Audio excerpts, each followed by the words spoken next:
ويعلمكم الله والله بكل شيء عليم. لا إله إلا الله استجب لنا.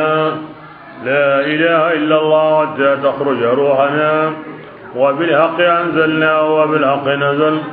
وما محمد إلا رسول ما كان محمد أبا أحد من رجالكم فآمنوا بما أنزل على محمد محمد رسول الله صلى الله عليه وسلم.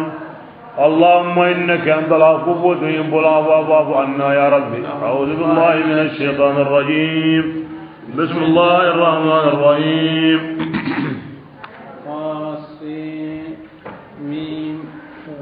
الله أعلم بمراده بذلك. أتيكو كومبون يعني قرآن كتاب آياننا kengani aya bangantunga walma qur'ana be bangantengani sura makkan sura nyini Allah subhanahu wa ta'ala ila di surat asy-syu'ara makkan sura ngollu kemina gollenga at-tauhid war risala wal ba's Allah baynahu harinahu undile ke sura awo hari gabe qissa kunni Allah ri qi kada armari mungati kandenga ara jopati isa limanga Musa do fir'auna bure hinde ga wuru ido menaga Allah kibarendi aro Allah ga Musa de matkebe ya gilli hujja kan bankinyantinga kebe gara bataran qoron qoso la kedi awo mo kurumba kunni aw mbonu kon gedi kun umira kun to annan kaso donc kenwa ko ni nan dige bla anda yamde aywa awanyi manati wajunde mpokem bankinya dinga na dan faralo to mundu gare naga to munde ado fisre naga kila nabuna Ibrahim akin konni al khalil adi seru adi haba bori bati endo bori batan Ibrahim o bangani da ti sembenga ado bangay ngoya akulle ni mosri awi golle ke bonoyen koyni na koyi an ho batunu anta muki anta warindini ana dallu ngo koyi ya himbe kulle ngani Allah bayina wongo tuina di kebe gani tagawonu sukama akembe na hanga ma toranga ma ngarindinde nga ma karindinde nga ma kan balle sura ke aw Allah kannanun kabar konni adu samunto wulalin tongo konni adu galama jibinu na be sul lagarin ko illa gara ko tanka yan balle aw nuhu konni adu hud salih lut shuaib kisino nema ngima kebrenga Allah sunnangan kebe harun garan ku yumungol yalle magondi aw kinya ga konnoda ko sabura on kani ya waqtu ike sunna ido harun kutanan nagangan kibeya antaluno harun kutanan alla garun talmuniya aw kinya konoda kibira awa konni qur'ana kan kibeya wa innahu la tanzilu rabbil alamin nazala bihi ar-ruhul amin ala qalbika litakuna min al-munzirin bilisanin arabiyyin mubin bismillahir rahmanir rahim لعلك أدي أو سينانك مولمنيا لعلك ودي أنك مولمني ونانتا كمان أندو هلاك السنو سابولا دي نانتي مكان كمانيا أو تمونداني لعلك للإشفاق لعل وريب الإشفاق أدن تنمو قرآن دي كلا ألا نايويا Qur'an ari nan kinanga na honsu bangandi kunan ken takoy nandu jogi sunonga de na sabunya ansiru madunga tay ki hosre ga kin sire an madunga tay a hakaran tan wudi binangure Allah farim Allah ramba gudu bil hirs ahamidemo be su to ngonden kama fille makin yasiru kin Allah farim pinne liga na makari liga kunan ken takoy nandu jogi de ke me da ka banan fo ansiru madunga kemureni an pinne ngindi magandu tampindi hinna Allah ya maga an gen golleni na kinyandi e gunga golleni na an yamari yambatu an gen nan gollenya inde akindo komenda bana daiman Allah wa butte murana daiman Allah wa hinne ligana bismillah ya sawon Allah ji inna sha'ugutun kan ganda kanu ona aya yang kandi ansirum mandi ido kamun naga kengandanya ikannun na dume maga yang kanu wani kendangani ina tongondi kebrenga nga oma kenkan basu okutu aku gandingendi be suntanya na tongundane kanuni hilwai aho duron tatoko Allah farikani haqiqatan bismillah kesa murahu maya ga wornya serunga gilli qur'an wajundenga agri arrahmani kengani bangandindane illa kanu maganda anserunganya ballanu ya bakamaga baso kuma kan intongondi besun tongondi kinya sabuni himbe ndari honu taten ko ine ke bana lumoda o hoyu nyone so tongondi oro kenda bismillah faqad kazzabu tongu Allah fare ansurun ko ni garan ko to qur'ana de fasayatihim ngawajibihum khibarin murniya iganya igo ngine tikinga bo kianita billi ko ayanu no qur'ana ni iwa ko no ya qur'ana ho gawadi asurni bangoda kina yuwi faqad kazzabu fasayatihim anba'u ma kanu biyasalu Allah fare timbe garan sunu ndaw sere sunu dini basa dangana ko ma ansaru ti garingeni nka fasayatihim artifa'in lil fasila sin litanfis wajibi iga himbe ganti ma laqay qur'ana diga muku imma kene tur dangan ni hakri nda sabati ti ma abanga ingariya awrne tu himbe gani awke mo godi ille karaysu koy wona qura ille qur'ana gani gar himbe ko ille karaysu koy wona bange anga ni ani gara kenko hakran donga tunu nan di jaja qur'an Allah diga mi jaja Allah fare ni amma ku yin golandi bismillah awalam yaraw imego himbe nu walli a hayken koyniya ado besu go himbe walli yalli kuma indiwa katamunyenga adamma be okutun kangara ken senundi munyindi gilli senu honno ne suya kem paramparengani kai gabewo soydu honga wendi haram parwendi ayo anna gamni Allah la ni timay kam makembale munye bane jibane tabi'a ngane anyana kemida ngasunya na hobani ni nga hakaran denga ko tabi'an fede la ni yana nyugo wono kinyan kamana nya anda kento amma kento an sagay wa amma sagaw kinyan to Allah kembale munye bane do jibane sen honun tabana mo dambe sudi kebire ngakenga ko ni hinta kamana nya tidu de nyanda na way bismillah ma kana aktharuhum ade taga honun ko gabe manya to ndindanu di Allah to o ganni gendi wa inna rabbaka wasiba wahi akin irabundendi akin tukane ken zaidai taqum Allah gati wa ma aktharuhum mu'minin akin irabundendi akin na hawd gatlina akin tukane ken zaida la kutum ma akin muhalimi kana menya zaida akun kana zaida harfu min zaida bismillah wa inna rabbaka adi ya rasulullah kamanga atigi ayani al-aziz nindananga aw kahirun nini ni membugundi di aken kamambane kha aya mangutun ni hinnana koda aganda hinna serebi anaya tundane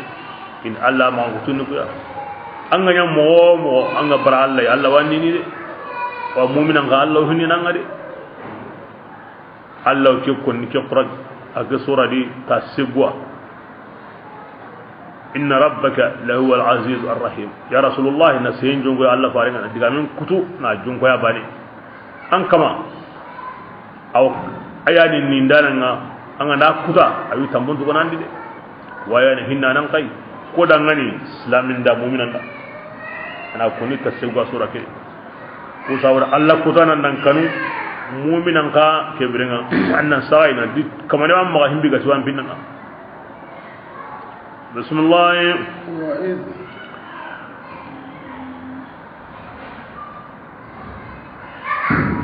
wa ya rasulullah ganna biren simma ya an kaman ga gangunni aywa Musa ya Allah fare kin kwan surunda de kubenu ga bara qur'ana yi ke masala ki da kundu ina gem bai ina Musa hay Musa tangem baka Allah ma ini yimi hay ina fir'auna hay e kunta fir'auna kitana hari hidrol daga renga dunan bindi ke Allah ga gamo in waji dige qissa ya fir'auna qoti kuma honsudi angen kan qoto Musa ya honsudi bura ya dai madige kunna de ke kida bismillah an kuyani ati Musa li serunga awa hari seru benu gadi dutonya sikahira kunne qasri fir'auna serunya ni kebirenga nagamni akida tiyalli intakanna allaina banina wa Musa di atiyan kama atinge Musa nge kanna imma ngara gutude kingandanya awangi gibe molliri ni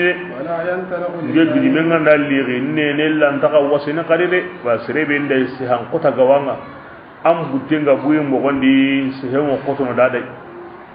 kebe ari lu rankini inda bara sondo be molliri ni wan ne nan kuten wornare dade bismillah kebrenga mu Allah nganya gana nan kinni kata mare me haruna nakin kahinga wa asikandi junubu wa fir'auna serunda ge kamade nge uruwa kina sinun tammi indi sereni go kari mu kannaga imma in karikemmeya Allah ti Musa da kalla ken to onuma irantan kalli angara diga mu benu koni ay kisto kalla irantan kalli iranta ba an nda akhi nda kahanga aga hillindiga to go ayanun kabiya annadu oku o kabaga onu tringanda mi de kibi konni o atringana fatiya ata aga hillilli firawna burenga aga hillinde firawna dangani oku banin banezu o goni tawo nun kaman farini katanga firawna kinya kampanga haru hilli ki katanga obanin banin su rasula rabbil alamin harin wakini katta jama'in di mu'amma qablan di mu'amma amba ne suru hilli Allah ko hende innahu tawa adaran qarade adaran qara akam bam bi ko men nanti ikeni Allah yi kenna kam bangat bismillah annan tumundi cikinga ahillanni anna israila mungara inka hoya ombu anjamane ni misra obugu shamiya ondigano ilai ila haren kinyandai qala fir'auna ti musa dangani ati musa yalle mangen qorondi odi anna gamnu dilli antugunani o makinya wa wala wita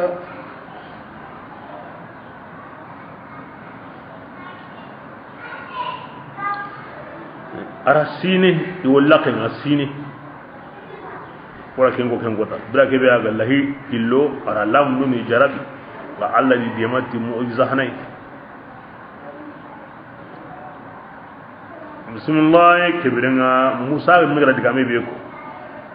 nanti aywa walahum alayya zambun kibrenga ara jopati kinga ina na ati an koro okara bismillah alam rabbika adiyal musa okumangen qorondi o kanundi gilal dumbe gilli urobe anga sare mango kine tanjige sine ange kara yani alam rabbik kini tajini sunyi inna rasula rabbil alamin wa wona na ko musa ar-rububiyya ange rabbunya ni ngana qoro anne man kamani ngai ne maso angara kita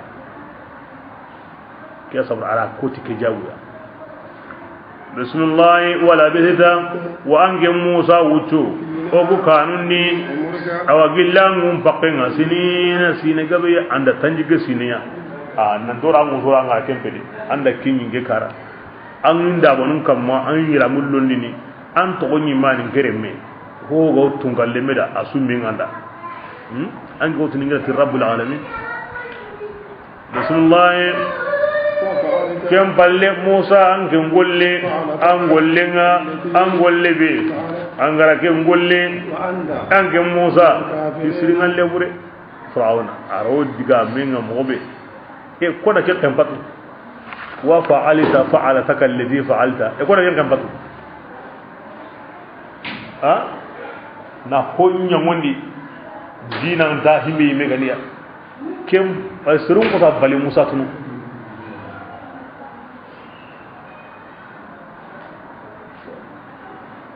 sino tammi agari angara ke ko ni anda ngolle bi angara ke ngolle janni hisirin Allah de ara sirenya kari kem mo ngorni ko ni annan di anda sire karo di nganga da ken ko ni golle bani mo tuini adaro yem pakke mo tuini abune yem pakke mo tuini ngake ko ni mo anda ngolle bi angara ke ngolle ko na ken mo to ko na ken pakke be sutina aniga tunu jajara golli burenya de so nda bo to golli bure me khati hango simin ho wa nga wala ken kamuni haro burun ninga mo sire bismillah har himbe gobe ari men tami Allah hare awo digame me konni angana ho ko awan jabu su bunodi Musa ti Fir'auna dangane atin ngeda ken golle ken pagatinga ngem Musa Allah gar himbe kiningal lengi may kin Musa kan golle ngala koy ay atin danya ken kota ngara himbe tulengi may kin bane atin ngem Musa wuru illi an kunga bira kebe awanga kanai yani ken wureni anda ke konniya ginday an garin payni to mi agara la muru taawin kalli nge wuru baka ya ke birenga ana manina ngara golle bi golli ngara ken golli ginda garin payni to no ken kamma ke birenga anna tani ngar sitay amin to kono anyi maga min du tugu wa kendi mo so fa faratu minkum lamma khiftukum nan dum murayi tindu yikembede lamma khiftukum ko harinya Allah ko Musa da tiyok man me wari ti wornan kare ke birenga awa an himbe na Kenya de dinge tande guru bilani kusi ke birenga ma ta ngi watin tingin amin to kene ken jamu bismillah wa wahaba adi nge kaman kuindi ngam hukuman annabi nyima on tuwaunga nge kaman dinya lilli qifarunga wati yang nabuno andan kumbi angari ko nanti an dinge korondi an kandi gillin tunane nda sine gabe nyam pakendi anne gamundi ankara diga dabuno awan gina hisringalle anda kun diga mu be hage atu kunni nema bane an wotina ngo ken ngaratu nyana ngi Musa bane akamma an gel lawotini anda hosurunge bane ala an ken ngara Israila re munsu ko mi gankawo asususu lengi kamen jate ngudunu sringeni wala ngi qabla ko no min go kisimi go koy kamen jatu ngudunu ngeni kamu man me sine wa ma ko mauma ange makata surono sira bane halle kendi an wutla gar nan gara warati an sure mo mina kendi ko dinge go jamu go qablay kamin jade mu duniya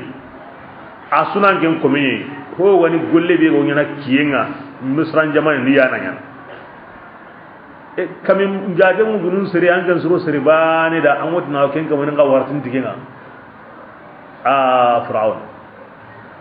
jan sire ni koy aganya to ama ko sure mo mina kendi sure ndaro bismillah qala fir'aun ya fir'aunatin wama rabbul alamin aywa kebringa raddigam balanya digal lagarenga parce que kenno ko kebote suti anyeme aw sagene rabbul alamin anira kembe qindi aw nan janna gamni quran qorondi odi ke ta kembo to suti ati Musa rabbul alamin awa tagahon kaman ni koy an ga tan himbe hare قال وقوم كين الله ني كما نبي تيمو تنانتا نادان كنا كنتو ماغانتا انغنا ما غونكو كين صابون موسى واجابني تيكم ما غوتو نيويا دائما har makkan ko Allah faran turni ni Muhammadu an kama ma ku doda kirenye ni wa majawallen ni makkan ni wa haka daiman hilakafanu bengo al ajramun batunu qurqatanun batunu ina konni Allah bani na ko yemu nda kara kama ma tun koda gine ho valer ma kore gen wo wallo ya renga kebire ngo watu nanti hankanga di wa daiman Allah ma kuto aw nyanati anga himbe walli ango himbe tu anakanda hakrante annafam bismillah qala musa fir'aun dangani rabbul alamin kinyani tagahon suka o kinyani kamunun kamanga ado munyen kamanga ado hon kamanga kenga kamundo munyen naga ayal kin taga ango ngandai mo ganina dangana o yemmi kibra khatun di tayde dangana o yemmi ngana yani dangana wa gem ma fir'auna ado hakrante amma kam muga taga an sare na nyeri amma munyen taga an sare na nyeri ango ko mon dani ho kamanga an sare na sunyere anda suru nyere anda daba nu nyere anda gundu ho nu nyere anda jinyere anda hange nyere anda yimbe nyere kini awo himbe wali adda ngaran ko ni ga ma nan tikam mungo munyen ngono taga ho ngono ammi taga kebira kun taga nan ya to rabbul alamin sikkan tadi keddan kana hawo fir'auna ma ima kunya iri nyere bismillah fir'auna ti yemun dangani iminu go atati aljama ati dangani ala tasmauna aga taronta jabundi yani ngara tirnde be nyei ada gara jabu be kini inta mewutu koni hulaniya an wotin atto wonni hulani ajamunni ke ama to wonni ke aha wa to wonni ke adbenni ke aqablanni ke anna koni nda ke mo yaadi aga to ndadi gamendi haren diga mendi awabu ndina koy ta diga men moso ibira tirni bi ami jabi Allah karanda ko ndige mo wadi basanta kundu bismillah ke nganya wadu ye musa ra hokka husenga mo be gabi butundin ati kebirenga umade kamundo ngendi nor honga angu mo kendi den ga mo diga men jonko ni aga yimme angu nyimme qorondana nyati ne manga aga ha wono qorondana nyati ne manga aga ha wa hananu kebirenga fir'auna abudu ngedi mbawa gano abudu bismillah fir'auna tike birenga angum barenga harembe igara qikata ila majnun jaturun tinyi mi men ngeto ni rabbul ala ngedim baba kama ja akhirum bod musa akhirum bod bismillah musa dangi disenga ati rabbul mashriqaini ati kimba kanum billi kamanyani ado kenkenanum billi yani ko tasu aro kiyengo baka kimbakandi ara wodi gana akan kannandi ko tasu alla be go kenyana aga watu de kenya ton rabbul alamin fir'auna watu ihtikinga ango ngata ihtikinga wama adhum kamanyani kenga kimbakando kenkenana aganda yataqilun aganda hakran toya awatu fir'auna kenta magana bugundi de anta magana kanudi agawatu kiyenga munye be kamma ago kumini himbe kamma kebri fir'auna hoy akhirem de agai agawatu fir'auna ni komini agawatu ni kenya ndananya to rabbul alamin la hakarante bismillah fir'auna tim musa dangani atib musa anganda kamane batu kenga nge fir'auna tanai mingaranya lillin kasurantonga aywa kebrenga daiman digamen nganda konto laqendi kebrenga bagaba de ngornati hangal kin alla la daga kempalle on se hena hinya qur'an ni meda aywa agaran qoso lakini ladanga ani adamul ma on sunnan sehenga nda kondo lakeni bane kebrenga awrne kata mo tane ona kari ona kata bakade bege ona ro kasonga ken ko ni gawo no ko be doron ken ngure nan gamdi I kondo sehenyi bal on sehega ya gabuni on sehe min wo trenga na karanto ngi wodo to ngelo garande du bakamedi bo garanda buremo kanna ken ngure ke bidan na heri nya kina ataka bugadi ken palle alla garasu adiga no ken to ngi duma do ken tage o hari le jaw hinna asa kanu akaso kaso buran kampanye ni akaso bure no ko yugo ma ngure aganda serebe yero no antaka taga ho kanne mu ku kari antaka taga ho walli kari anta kiyen Allah nya ga kari bismillah qala musa jadangani awalau ji'tuka kebrenga angin lono kasunga nganda kamana tanabbato am palle hari ngandara nga ti hoyoya kimbangante gani agawa ko ni harenga ala kebrenga firauna ti musa dangani fatibi ando kem polle angandani gilli tundeya فألقى عصاه موسى غمانغا ما ada seri munyindi anna kusagara dokonyi anya bidanga mubinin abina gumbangantini gumanyanyi de agara wara sendi bane anya samakin anna nyonki ari kiteli hakamure na bugundi an kusagara kitegi akulle aw haydanunda ma quraymo kiyan qelebu awrno kompundi awrno nokunu Fir'auna di lil malai jaman dangani jama bega tatenga adi ke Musa janganya krotin danani akrotin to awon korenni de jaja arke sunu tambi benya adiga kya karana li adiga tunoi aro kyali ngala muriyeni ina ngumbuni aga munyenni bi krotenga fama ya tamrun agati ni ora nya kamo abu de la khayta ora nya kamo fir'auna raqini ora nya kamo kamun nagati sine lengi honna na kuma nakin amadu mutu hina to na nya kamo abane yani mudda'i ayani al-qadi ayani al-jallad abane ayana qilli ayana kitini ayana adono kasonga ayana sampara ona ya kamo daro serena kinna di ona ya kamo gillino serunda tuna de ji kurmaro lambude dere fir'auna di ona ya kamo yebere hinu ngille gilli ken kota imbe ngari kota hada hinu ngille bismillah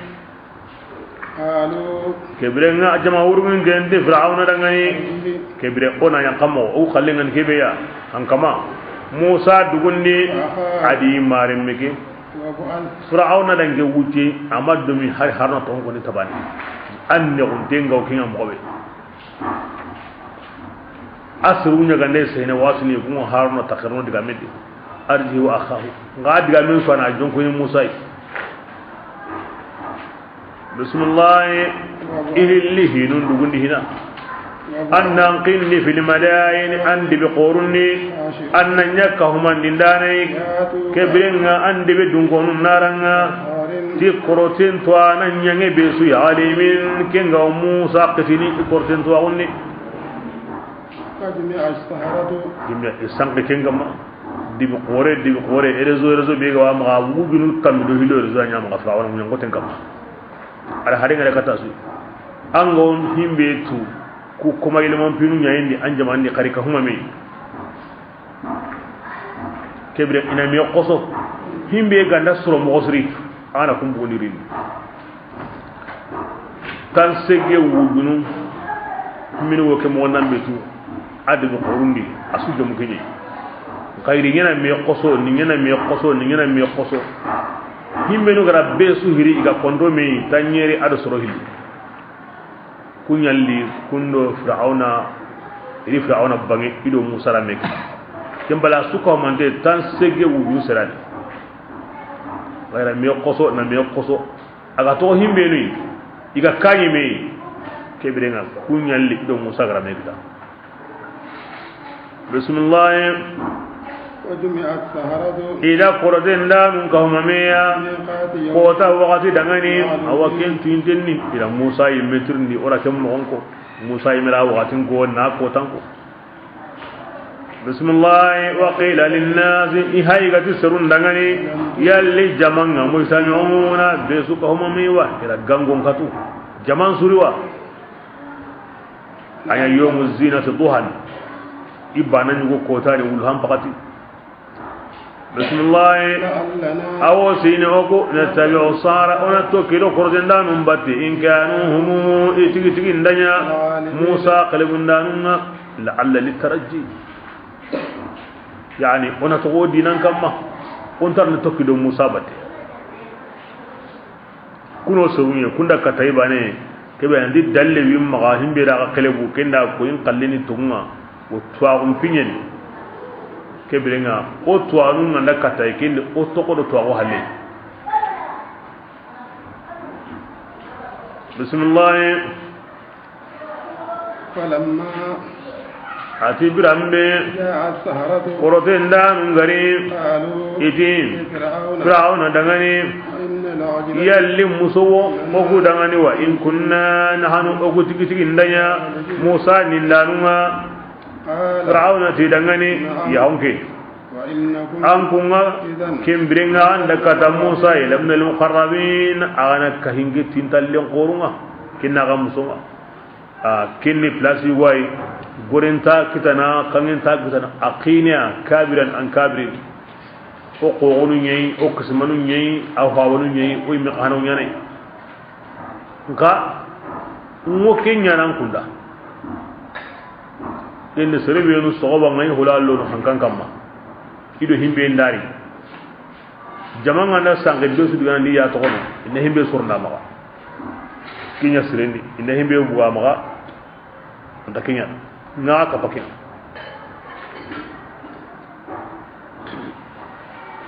bismillah qala lahum musa ti dangane kebiren kunna honsini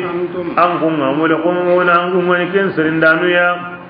alqaw hibalahum kebiren awa oda khara nan dangi i holo yana di musa bismillah musa di ay ila kilengini ya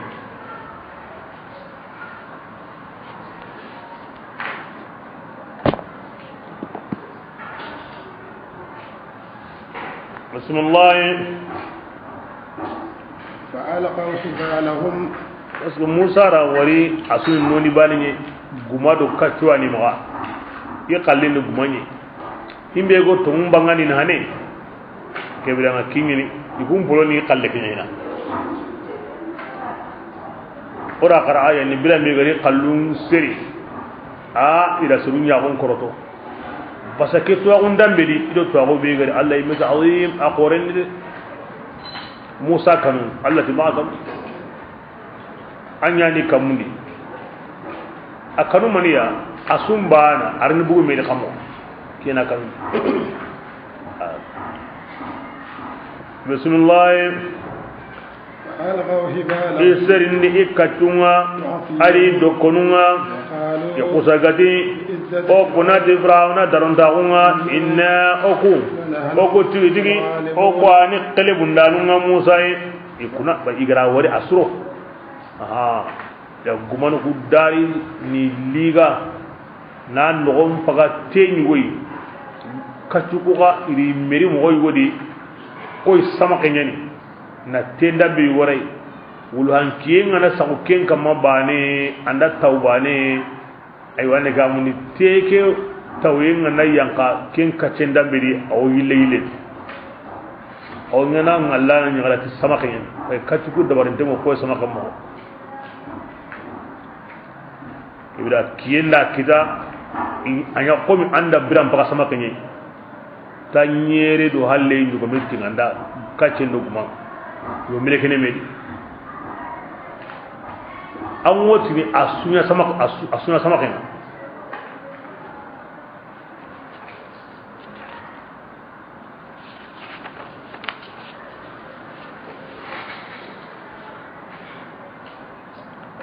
ولا قراسيس الذي فسياتيهم انباء ما كانوا به يستهزئون سيسا لمنان سانغو من سماك غادي او ترني او شين كيني مبانغو فيلي لونادي مانغاري غانا يا كونو كونو ناورا او تشترني ya qur'an gara ho goni ago sirilla samana ata surnu bangi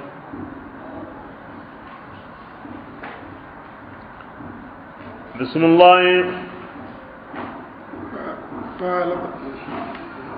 فألقى موسى قصاغا سرني إدوكونا أنا قصاغا دوكوكيني أو هونسوت كوا أو هونسوت توني إذا كينغاران كتو تلقفوا ما يعني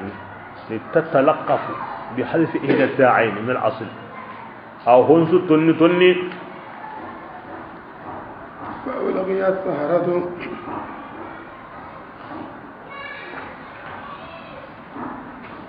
تلقفوا ما يافكون تلقفوا ناك تني سنغا قن قسم تافون كفو ناك كفو basa awa akosono hilloy ken natoni awira ken pakadi ni ira ken tegay akosono hilloy ko to qara ken ni tatul bilo bakami kena akafu kap kena sunan bankase aw ko ni gunu aw khosu kapu bismillah ya afikun gara kebe garan kutu igumanuku ikachu ara suko mantenya batte jad hajatin balle tammani men yugo metti ganda aguma ada kace ya ga takara munye ara subuno inya halina bidan baga musa rari kitende asagi mo gondi koma ka ha daroyenga koma ka ha giloyenga kelli ke qore be ganino aga nyiga nya suru nya sama kanyani ken diga mina bi sura wari ara su koso ino gondi keli kahina ke zawra fa ulqiya as-saharatu ida quradin danun siri sujudanu ganiya aw annaka iga himbi wari keni allam binye kenti okudange to agundambe yesu ko manden amanna oku tongonni ke dagawonu kamanga rabbi musa sikinya kunintenyi ti musa fi kaman to woni rabbul alamin kinya kunintenyi kinya sawra ido tongonni ti dagawonu kamanga ba fir'aun khani gara ko ikani aga kamanga iwatu fir'auna digamin aro digamin nyingani mo gobe inda sanke kundu awurni titi narike kinya sawuni ida qur'ani dade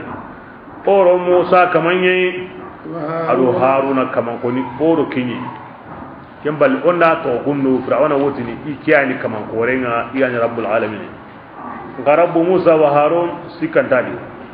duna suna tikiti kamane musa do haruna koni kun gonda kun takantadi oro kun kamanye kina qur'an nan tintadai bismillah قال فرعونتي أو كرودين دان دعاني يلي أنكم بايغتوني موسى دعاني كون كاني زنان كيغو دعاني أكا دعاني أتي موسى كرامو قوريني كرامو قورين بي أرانكم كراموني كرودين بوتغنا نينغا أراكوتي قورين سوئي ميمكا kina agum kanni aw digambani la inna hada la makinun makartumu bil bilad ken here ay agara dabari jamandi awa munda na ku himbondi tay ndake fam فسوف تعلمون واجبي ngawrni himbe nyaagay awrni kentu ken gem xanni Rasulullah atim minga kutukudunni aga kitunga ada tanunga na kutura kunyana meso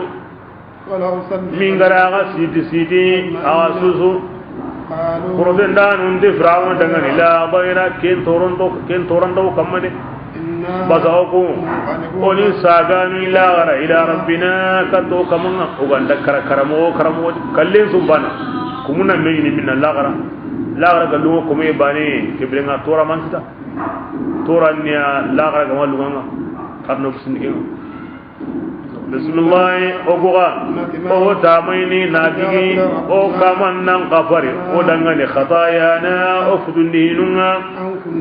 nanti okunya gilli tungdana hananunga kafa musai wa kini khair qore wa simana ken sabuda Allah na yaho maga o gara himbe futa o gara gimbu benya sadahana be ga tungoni te Musa kin annan yokuyi alle kin o fosorno ko Allah hinne ngini tikin Bismillah wa awhayna ke ko tan diga men ko wore kundu igrike kamma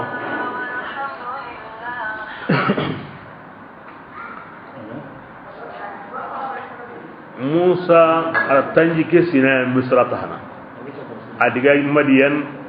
na sino taminyano agari kata misra ya kadi tahilandinga aw kuma ne qiri aratanji ke sininya Fir'auna di sirun to halle jindi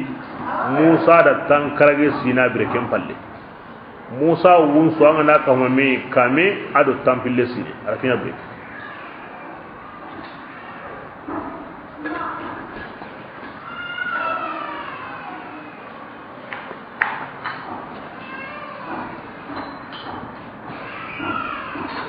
Bismillah wa awhayna atike wuce danga halle o kuda wahayya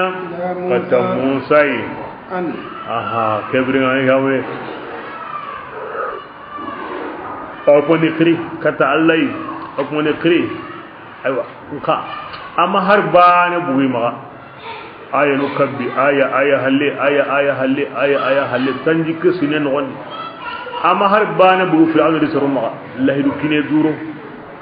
himbe ndanya Musa lahidu be gandan kaman naga akada andake grindi o to wondini wa hakaza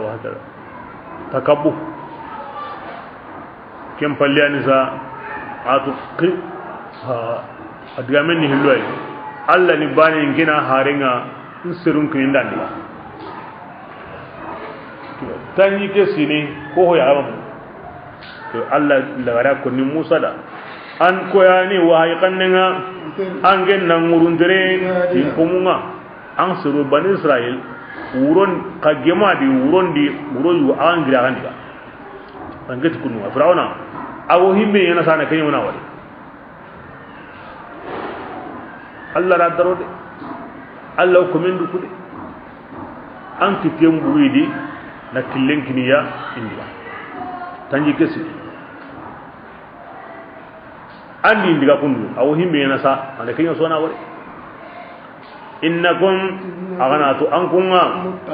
iwaga batnude aw kharakentude aganda giri Fir'auna de suru mobili daga bati ila kentude akida arsala fir'aunu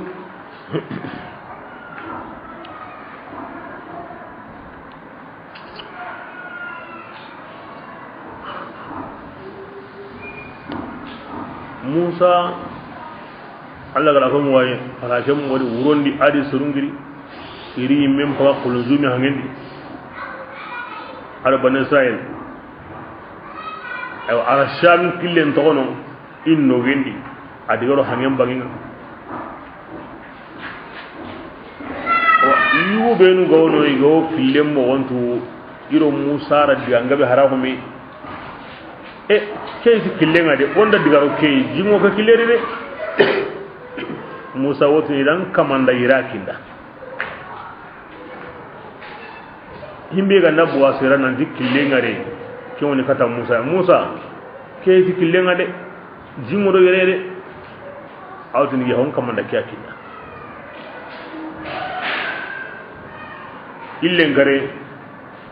fir'auna da jama'an kawarin kita nan di ho gani bani isra'ilai Musa di suburi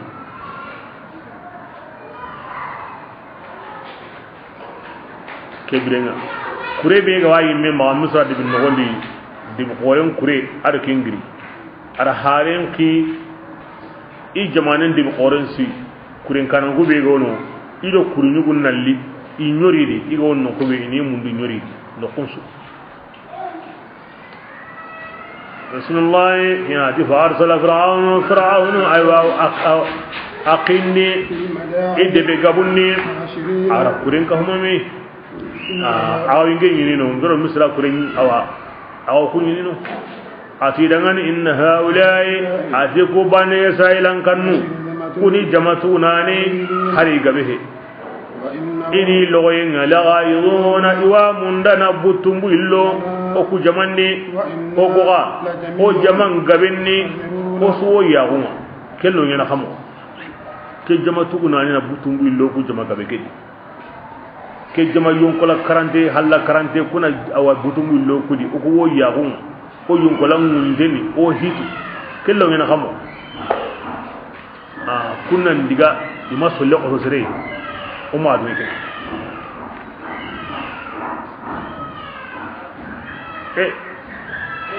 ku yimne gabeni de nga himbi ga ngabanga awamme hillo suko baka allo ke ko niketa fir'auna kurin kane bane pe kimbane kinga beni de kimballe Musa de siru aywa kamun yeri wujunani fir'auna ga kurin kane bane kamun yeri wujuni kurin kane bane fir'auna kurin ni me suka hamandin ne wujine wujunu adu kamutu mi wujunai ya sauna ga tillo ke bale kuyi men talo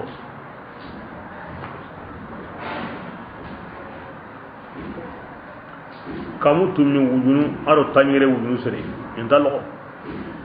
ke wucine no gondi alla de barkadi ni gabondi men ko masibando kallendo wa khabar gabe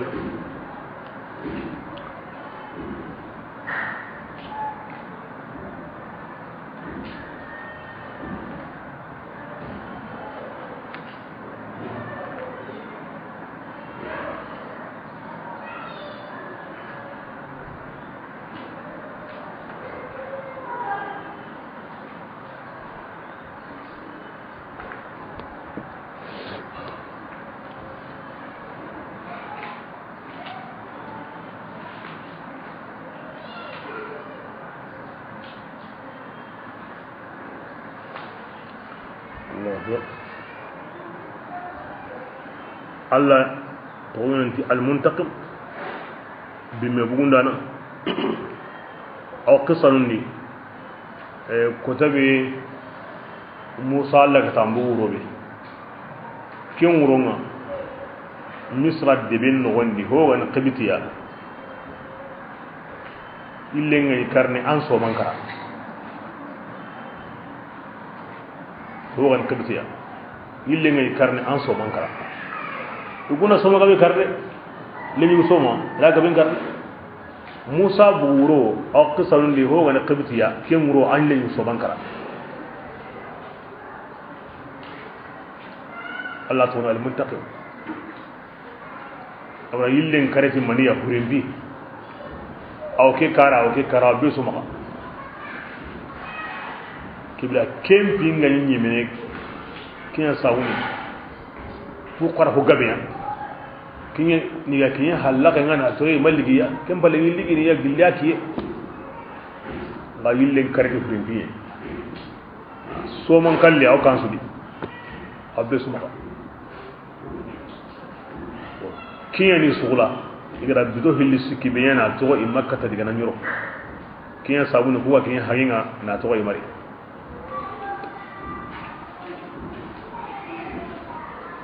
angara ko mun tonya ay anda la gara do kude bismillah فأخرجناهم الذي كبرنا أركي حكر لا بيكو سيزا كيانا سندو مندي كيانا نوني كي سابرا بيسبو وفرعون دي بوتوندي أرو سرين بوتوندي إن هؤلاء لشرذمة قليلون وإنهم لنا لغائظون وإنا لجميع حاضرون جملة نسكي نقا كيو سرين بوتوندي كم مننا كينيا أكوي ke sabura ari sufu jinandi alla ganda kebe lamu awa sabun da bar alla wa mun dani subugun ni takin bonondi bo kebren ari buyen sabullo inyime bismillah fa akhrajnahum alladhi aqula fir'auna lisrum bugunni inna hum fuqurundi ado ijinya gunni ado ikna bude kankum munni ado itaw dingranunga taw dingran bi haram parengani kadalika wala bugunni ke mo wadi de fir'auna range digami ke jamanne na butumbu lokudi ke mo nyana xamo ada ke digami ra do staroni na kemni ni be suri besu bugu an kairindi allah yandi an nemandi an kasirendi ni like tatum billi asuni naonye fir'auna ko gana sireya iqabla dungi ala ka dabaranda na nili no kuyu kara na waran karai a worono nan bugu an ganji mutunadi aw dangi antarangi ara kenda bari sere su gawno na buren gabben sawunde ngama anyi gen takni nay amu sakan takni nay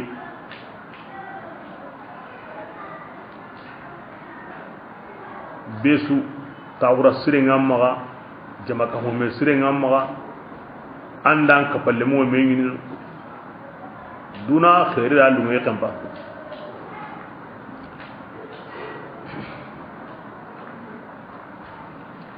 bismillah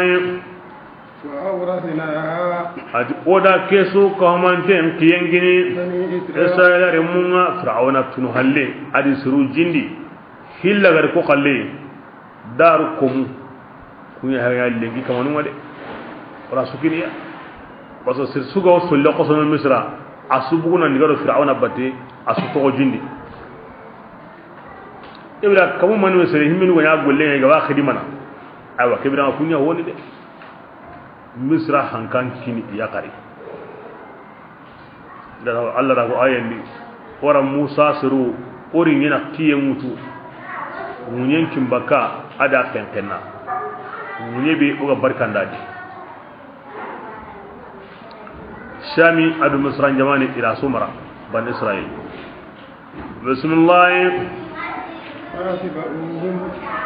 afike birenga agora ko mo be odi bugundi kamo fir'auna de serum baygaram musa bato mushriqina kiyem bugo watini ati birambe jamanum pilli garam me war qurayndi musa serum pay fir'auna serum pay musa serun nati musa dangani inna okukoni iwoligino ide ke birenga ikanda liwoyi ikuren kane bane kenan pungoy yani irawo yigana yigandinga hari sundal logoma loma katanodi basa ikuren kane bangi kane bane pe kenan pungoy iwo nyorno de musa ba hangen ngo killendi fir'auna wuro halayna khamo bismillah musa nafi dangani kalla kentanyana odna ndanyana khamo ora kanda jimwere anyana khamo atantanyana inna ma'i rabbi atib basa nge kama aw kapinga de tidiya mande ngade aworni dangi kille ko yinga nakada yamo kan kayfaru anabunyimu ndi kome ango allah to haqqabi kinan jon ko ango allah to go be ga wandi de an jon ko ni keje nabla ibrahim habani sheikhul anbiya yimbe pay yimbe be mi makko hina sere bani radnadi konsul lagar qasa allah ti qadiga katay ay me ganda dunge na kilen kina ga elle gara ga golle da bari ati ay hari gara seri ago yimbe no kamundu nyenna malika likata jibril adi ibrahim anta an kaman nyaga nasa adi ay ilmuhu bi hali yaghni an su'ali anti mogoto aga yim mogontu bane na nyaga na mani qulna ya nar kuni bardan wa salaman ala ibrahim jamal be yoda am palle akane bane ngaban hangin an kane كلا إن معي ربي سيهدي كلا للزجر والطرد وهكذا أنتينا أنتينا جين تهاري جوتني كنا أيان تنا لي أورني كله كوينا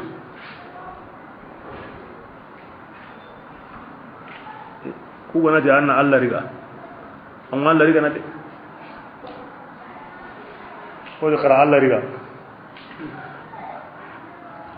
anda ko nanga ime joni kara Allah rika ha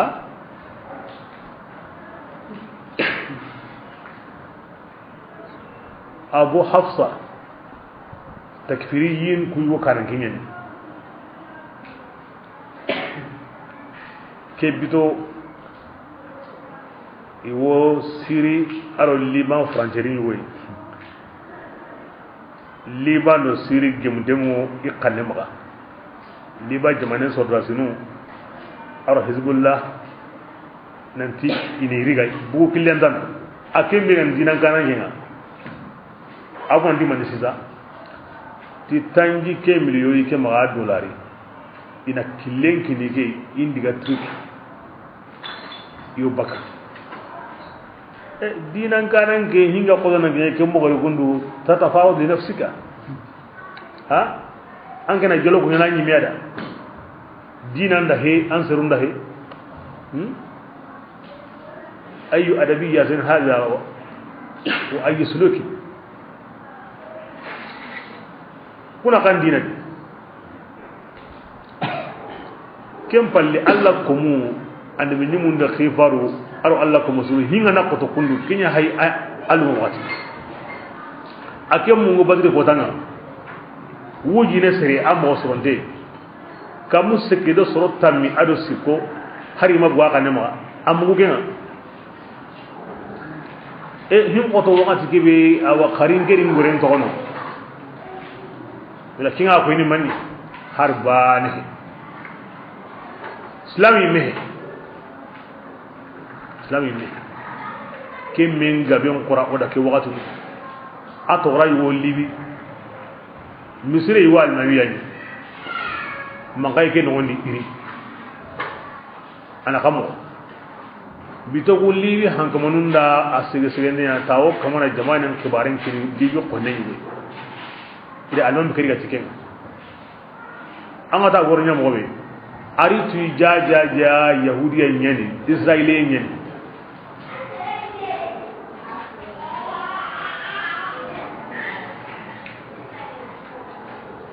sino mon me an wasallin tin bi sire ngatangin almami min wo ko slabi nunya kahiriya kunyari nam siren kan ga ungni nam siren surun kari bagal sisa juma ko Allah la min honne itawo ila krosi abuna jamanan kawarin kin jamanan konno ila ya kan sabuta ari tu jaja to ko be ga to he ay jamu he ja har islami ya yahudiya ni kenga mati kemme me ngamen ka fonde me na Kenya akurin kana ngen kenga mati qasidi nguren na diga timo atimo hakaran denga tu nanti ko dina dungo he iro dina darbani igran nokubenu kitab kusinun nogondi alhamdulillah Allah kana bosiya igara kitube kutadi igara golle be nya hatimu nyokene anga ndamu amu ndenye bani ana hicenya to lono sere islam ni ku ya kwani dinan karan ko quality dinan kurumba ya subhanallah hinga na qoto dinan karan gemba kem pagati nyemi anga ko ni am pallango o gati alla be qata o ana hay aw buni ni sisa akem pagati yango ni nge gorenge ma qasi hinan gendiga mo kina qasi gendiga ya azim بسم الله كلا إنما ربي سيهدي أنت يانا قيلين كما مدومي أو كل كوينينا نكاندا نبغون لكي مسيبا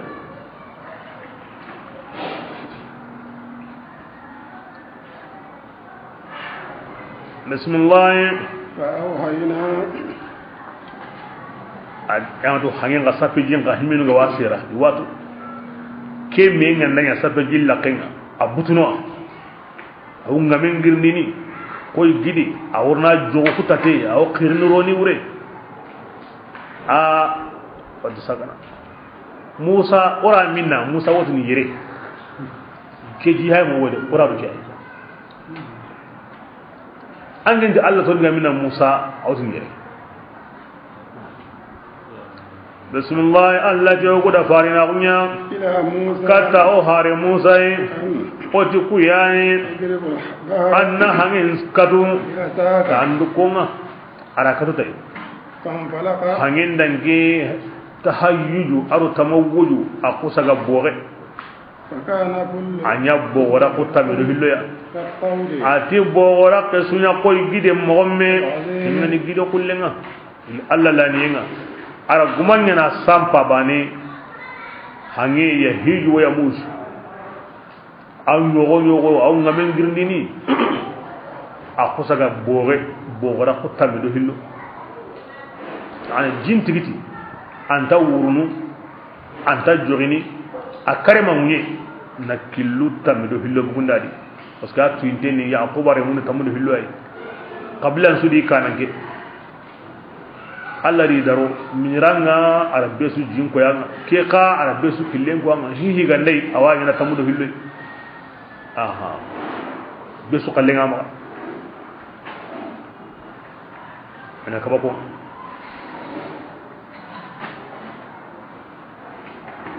idangi har kirire masahi musa surunda idangi daban tamba ne walle jindi anga wan tanga jinta dangin an kurungo jin sibi den wadan tatum billi koy gide bismillah وأذلفنا الآخرين iga dangi wat kebe allah ti qurabanu ko katin tondi yirenga kambani e to hobalni huge وأنجينا فرعون رسلوا أقول موسى يا كسندي أدو يمبي كينغو كاباي إسوق همونتي hari garama to jindi hari qaraga me mayre jindi hari tihutama to gadi ajma'in asu wadi kisin ke ora balun tintondi bismillah thumma tikem palle وأدخلنا الآخرين وربانه ودكون كون توني جيني بلا كبيان لكام إيغارو أو فرعون أو سين كما كين كوتان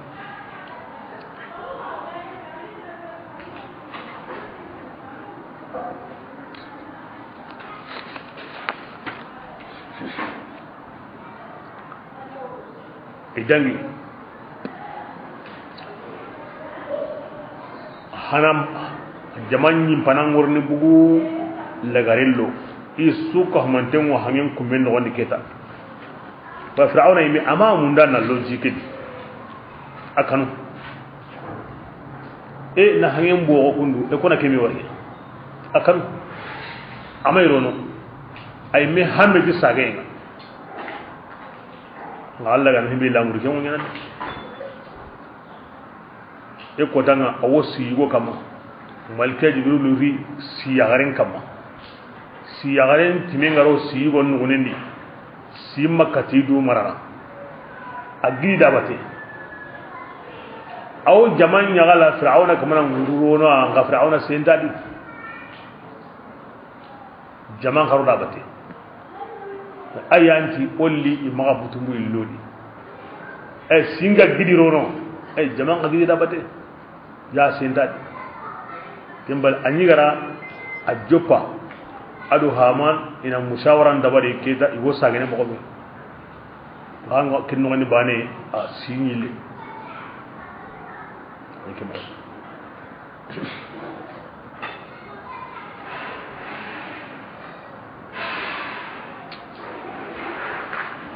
sugaran menya hangen kumendi Allah jingari kam agara jibe tigiti asukara bismillah inna ati kayfi gayo ku kompono di ati fir'auna surum boga memanya tinto mundanu de Allah ide kudan tanu ay me yaqe ken taqwadi izqil ken taqwadi aywa maryama tanawadi bint namus aywa ken taqwadi سردان تنمو وسردان تنمو رسول الله وإن ربك يا رسول الله ينكمنا عاتبتك أياني فرعون لسرون نندانا أياني هنانا في موسى لسرون والعزيز الرحيم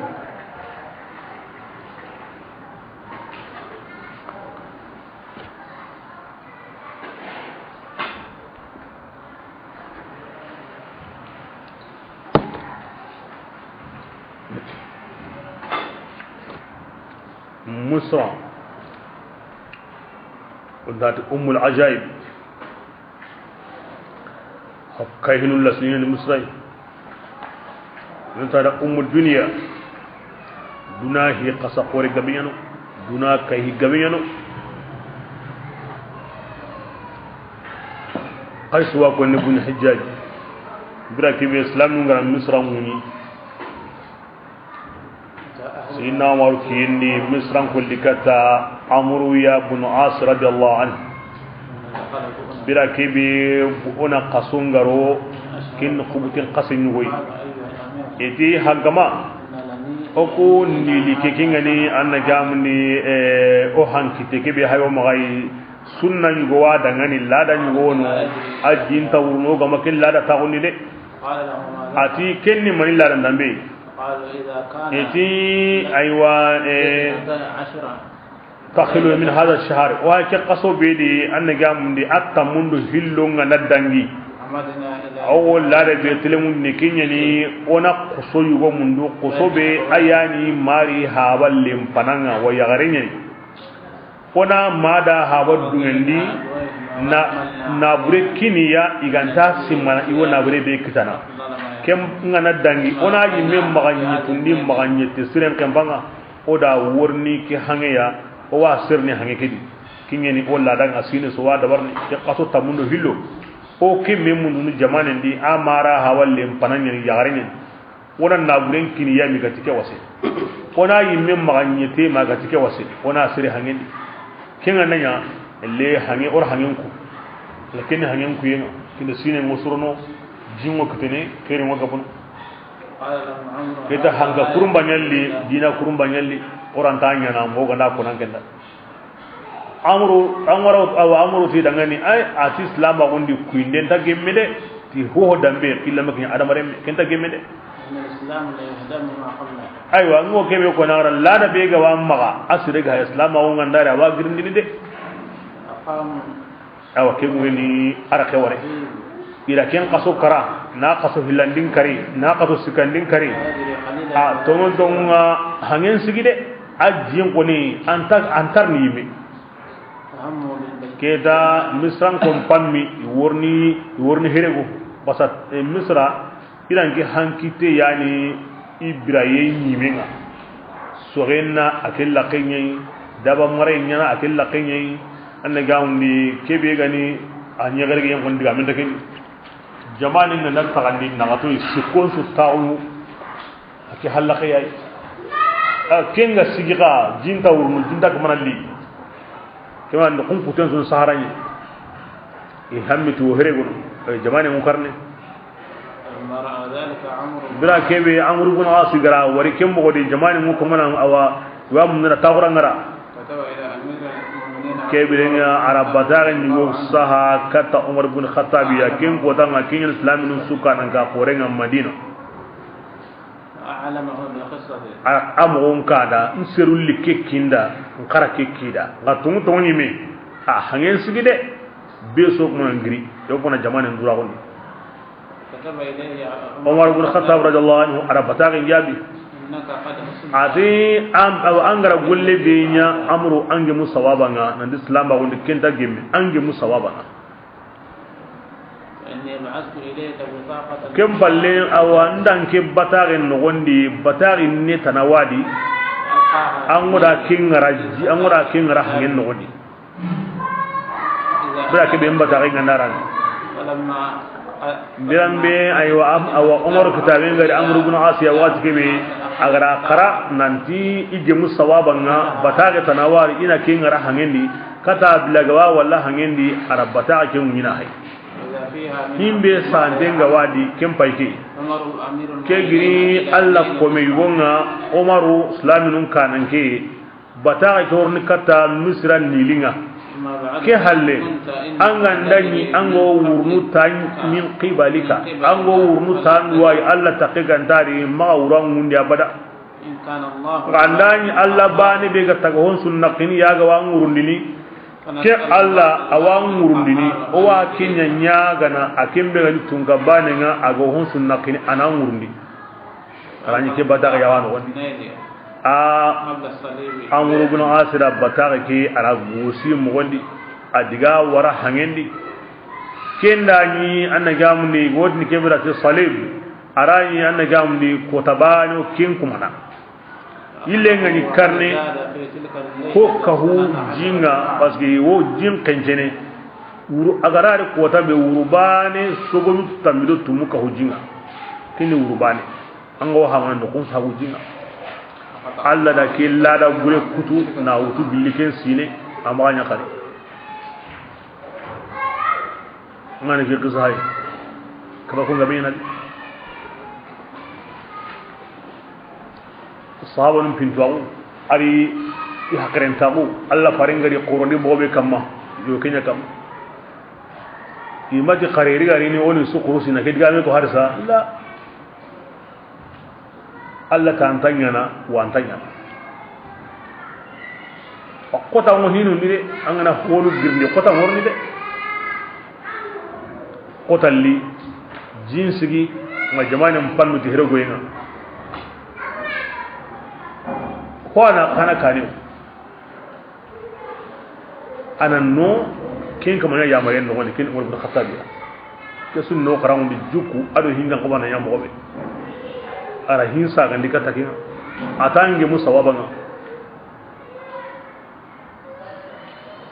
akeda Umar gani Allah ko mebe ke ko tan ayani Allah khalifan ngunyen ayani Allah khalifan ngunyen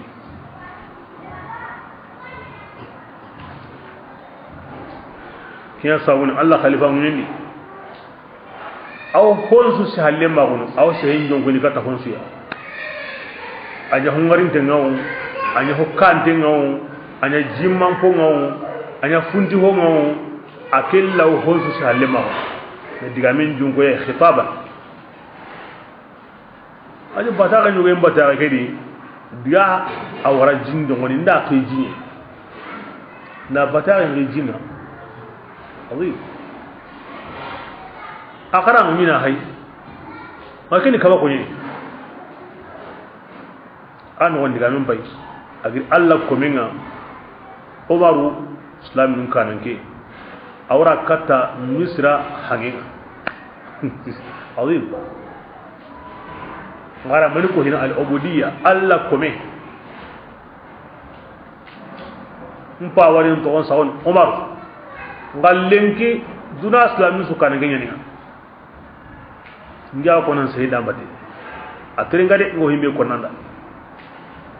ango wurnu tan wai anyu go gonda anya gambana ko ma wuru kara bada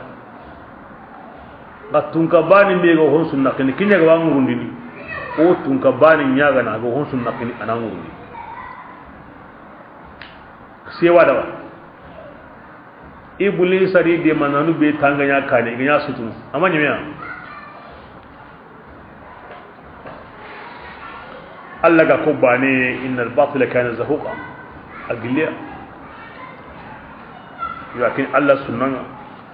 ko bure an na girndi a khotona kamunum maga nga jarabu nyen kangana to do Allah halle Allah warna girndi warni tijaja o do kanundi okay mo warun khatab at oti ayani khalifa nga Allah khalifa nga nyendi ken ko tan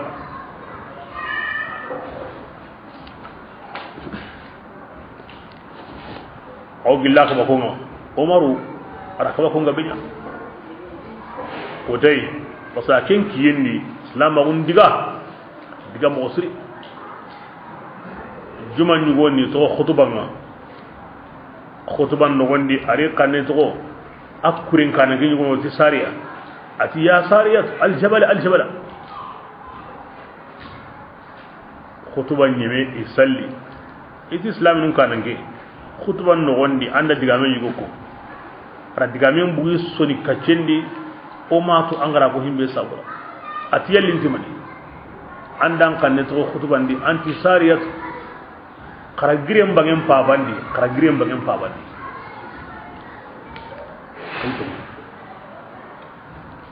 into khutba alla ra qurayum bogo ndo ikuri nyun naga kem pakatinga kahirun na diginde nyiya alla tlaqarina koyinga inda ke gide ke bangen pawandi aw surno kini ngara gangu na kada nanti na non pawandi jaman to bayna musaddiqin wa muhayyirin wa mukazzib himbe go saqay himbe go gere nadi himbe go no waru garantinya ko nyana xam ko na kashfu nya Allah ko munda kin Allah la da qasinye قلوب العارفين لها عيون ترى ما لا يراه الناظرون وأجنحة بغير ريش تطير إلى ملكوت رب العالمين الله فرند اتقوا فراسة المؤمن إنها تنظر بنور الله الله كم قروي سندمو إيهانينت الله نوروني Allah como qoru campingia yo campini no kube galida na to nega yi campin do yintempede Allah farenti ngumna sire sondo ngalle andu mo tayde am posire be gawra no gondi kingen aga tolla no gondi am pi to hubringen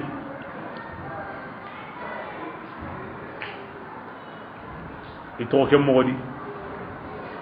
ken ko tanta koy lenki qasoro hoddangi halle idon naburin gabelli abu sariyatu bangi aw harenti na ko Umar dangani ti ko ke ko tanga ido kahir nu nyime juman kota na qason kota hakken ko jamandi yon ko lañu juman salli wakati na togo hin kumbunten woya a togo ino nyima bati o da kanne nyugo mu Umar bin Khattab kanne ne to ndiga do gidenga o gara non pa wandi kinya sabuni hinga suro maka wanda wani imian sagena la ko ni bira kebe ro kanima nu gari iri kallem bugadi kebe gani Allah di faran kallenga ken warni Madina ken wal islam ina bin ko ben bida haren hiyan wala hariwa ke dikahiya parce que Allah farenti Allah ti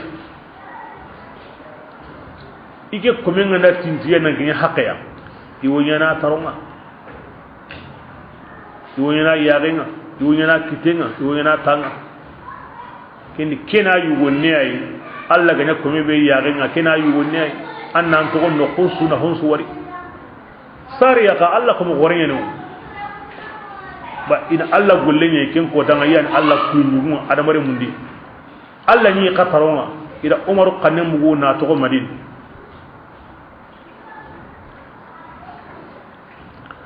Allah yugumu kundu ya Allah dungununa kunda Allah dungunun kundu kana radiyallahu anhum wa anna bihim amin arna dungi maka arna dungi o maka ti barkin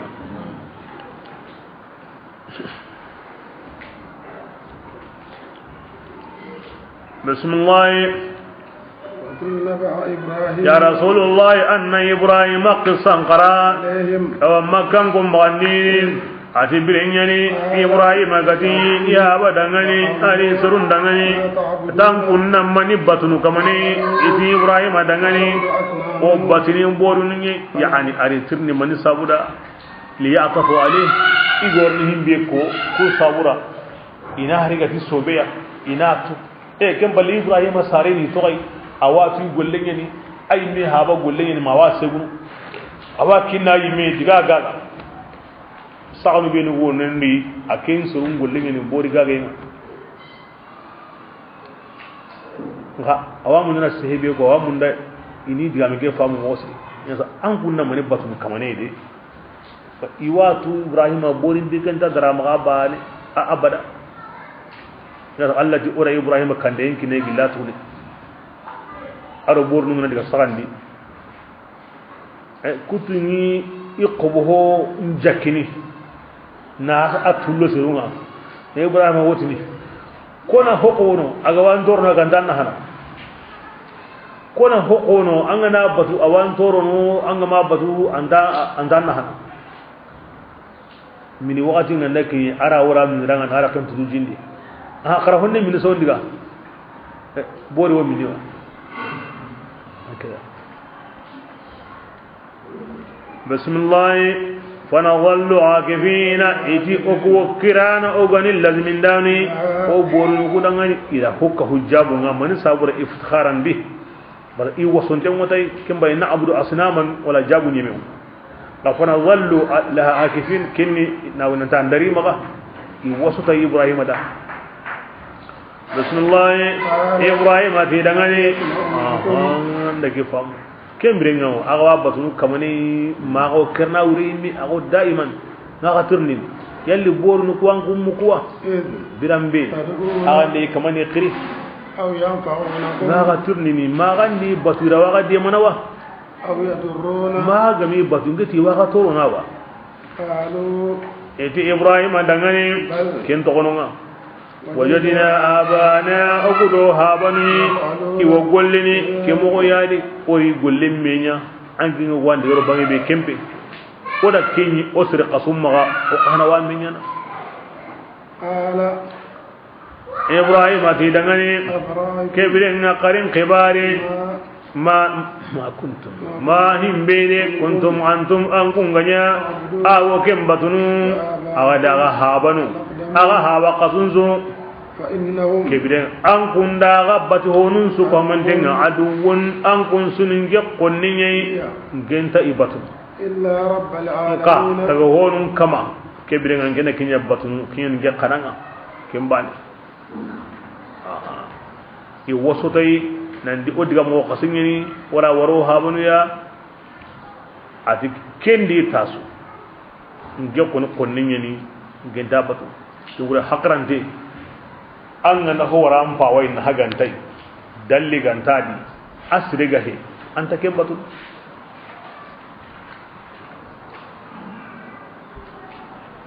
killaksin qawno an na hora an fawai asringa ni akullin gani dalli gawari hakran tan kadakin to kono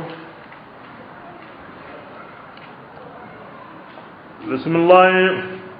eti an ken kamanni koy rabbul alamin ken koy الذي أتكني كمانينا أدينك إبراهيم أتغا إذكين دينان كانغاي أتينك كما يهديني أو أورنين كاندا كتي دينانا أدينان هيمبي أورنا كندا والذي أكيني كمانينا أكين كمان تبيتني أيانك إبراهيم أيغانديني أو يمينيني أغبورنو جنتي مغا يغاندينتي مغا وإذا مرضوا atinken dawatu ke kamane ayanin ke jarana kebirin agana abornum batunu kuya sabuda yigande bi jimbi saren bi ataken tadi والذي akenya ni kamaninga awin kalle kem palle awin ngarindini an kuma sau an na karango wuniya والذي akenya ni kamaninga nge ibrahima o tamaini an kafarin dan futundihinunga barajin kotanga ken lagara kotanga kiwur o ganda kara o wunini kotanyu go worni o tugene kendi rabbi adiyan kam nganya gana annatu aqukini nge ibrahima anni nge ibrahima la haqindi fi ankum masrunga nganya gana anna tumunne ninya nge ibrahima dangani aw jamal lagarundi maduna ga gri besunin tiga besunin kerinko ni so wanta ko anna kenyinda Allah da kenya ra besu di ibrahima dinan su yahudiyan di ibrahim nasaran di ibrahim islam di ibrahim masunun gonna kai fi ibrahim asre bismillah nganya gana anninga ibrahim ya gilli arjanni ma arjannan kan qiyutul lemunga annan qafari baba dangani baba anya gilli samundo ngale gille aga mak amakara awamunda angati allah nya he kahirin garin tenda Allah muriyen andai arna tubun ne undada kemiti basiya ken ibrahima ya Allah muriyen Allah muriyen andai arna ya ha ma kapi kahirahuma ken ta gemede wanda kara kahirahun kam maka magati kare arna ya ha ma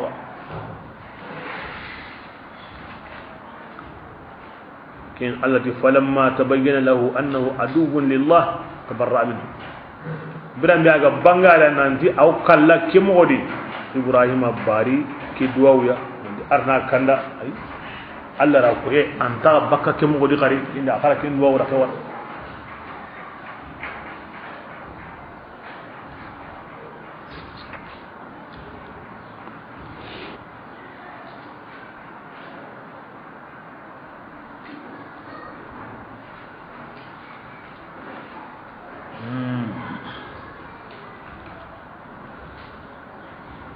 بسم الله أجعل ما إنك يا بني كوتانا كوتا بيغو سروندني أتكني كوتاي نابوري ما ياغو نهني يمسويا لممي أو يمسونهانا ما كانت يمن نابوري دار منها أغاري الله يسندميا كين كسنتيغاني للي فيلا كابينغا للي مناحقا كان كين كمال لمن دا نابوري لاغرا أوانا هنا anna wanna gamundi ko mummen hande lagara himbi ga wa konni anaki aya ko ta allati yawma la yanfa'u malun wala banun ta allati lagara ko tan ko tay ti lemmen tan hene na buren tan hene ayan kane ko nisa andi ga min jamunu illa man atallahu biqalbin salim ba ganda yimme be gari Allah yi sondon sire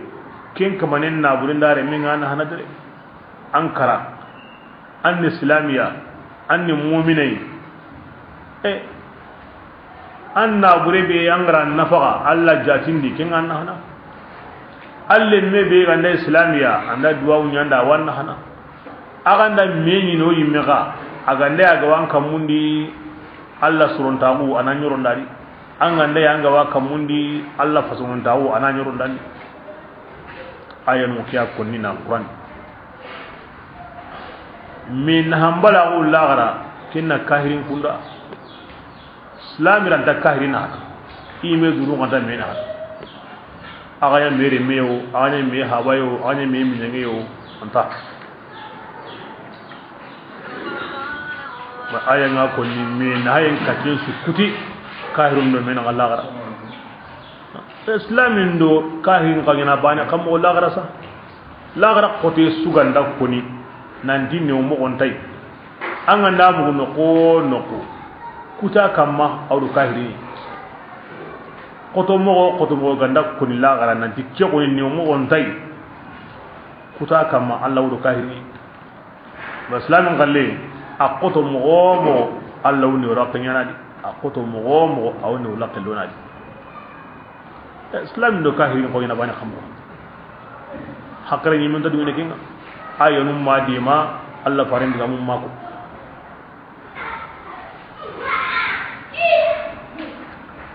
kin ibrahim digami himbe ga dangi adi surunnaga Allah magan kutondi adu ay megara Allah nyaga himbe i meda adi hallan konda ko Allah kum guntam munu duwaunga i meda i hallan konda intan mu duwaunga i saranunda ke koda ke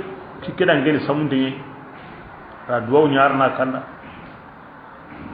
wa serebe sarnanga di samunde akra salama gonde duwau nyada angarin tingani duwau nyada arna hokka ho sukande ko ikunya mo intasaqi gollenga yo Allah nyaga ani kismi yimbenga ani kismi lagara ko tan ko to yinga ani kismi jarabi yinga amma ikahu Allah ko mabuma yo Allah nyaga nan daiman ani kahu Allah ko musulmi yastren na yime idigam ku yase Allah gandi idigam ko ni duwa wonun ko tebren igollu kudi se hugude awi ko nya ko sabura ona kin sere daiman iddu kunyani ho be gani ho burenga yo ken dambilikati me ina ho siren dambikata Allah arin taga awin kandana awin yigandini awin minindini nganda watu ayani jarana amati ayani ngatundinde ati ganda watu kamale kona watu ni naga Allah ne watu ndana wajukun sabura kenta koni amodi Allah yari saharin dana awin kalli awin brandi kina ko ni kallen bi to bure kallen ngani hobure amma surondia hobure ngandai ana nyundo ke faru nganda ko ni ma da milikata Allah amma ti awya hin magari a cikin wata mai ke sunu jukunya komen nambre bain al khawf war rajai kanu en naga adu diken naga maga kuta kamma kome an ga nakin mo Allah ya hande jama'a ba Ibrahim ga makuta kama ta Allah ya handin ma ga biya kun kutuna kama kun menu kiyan maqama yi Allah tuwa gundi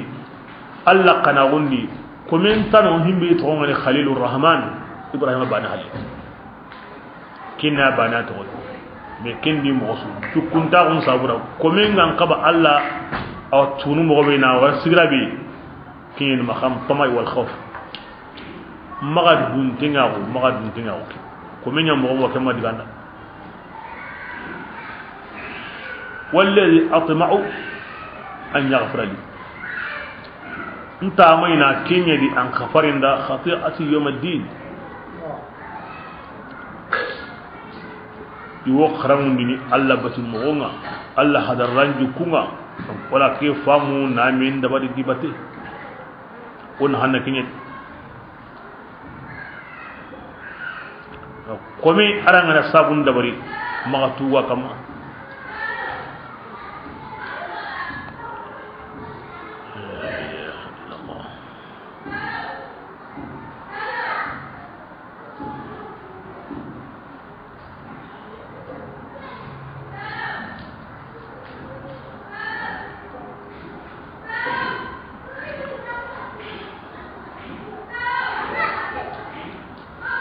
nawati idwa wonni anna tumuni lin yindangani fil akhirin na hulle gima jaman dagare na Allah da ken duwa jabi oti beso wato wali ngan ko beso anya gande Allah faran yu matunu o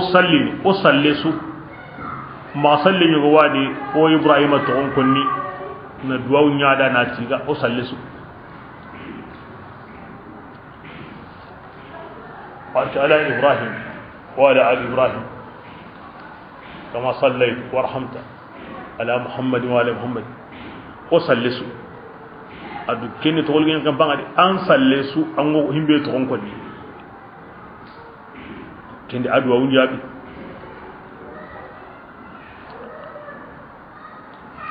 من سافرا إذا تونا كينيا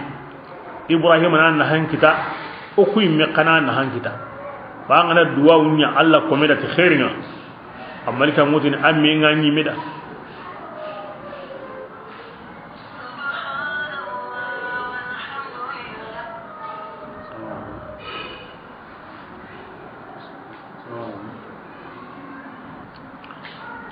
bismillah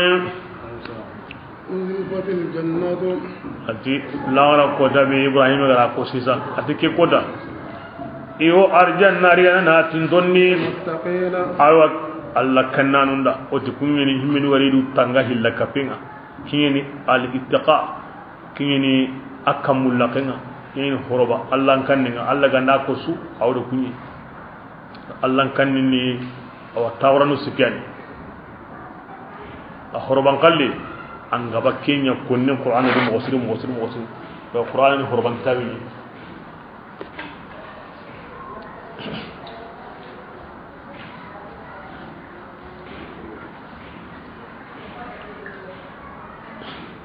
المتقي خربان قال لي كن سلبي غادي دو تانغا في لكافين ارجانا نكون يقول لو مو تبانا لو بغات تبان غانا مو غنا ارجانا adde hilandi kien kebenu gari imenu gari du tanga alla kutayinga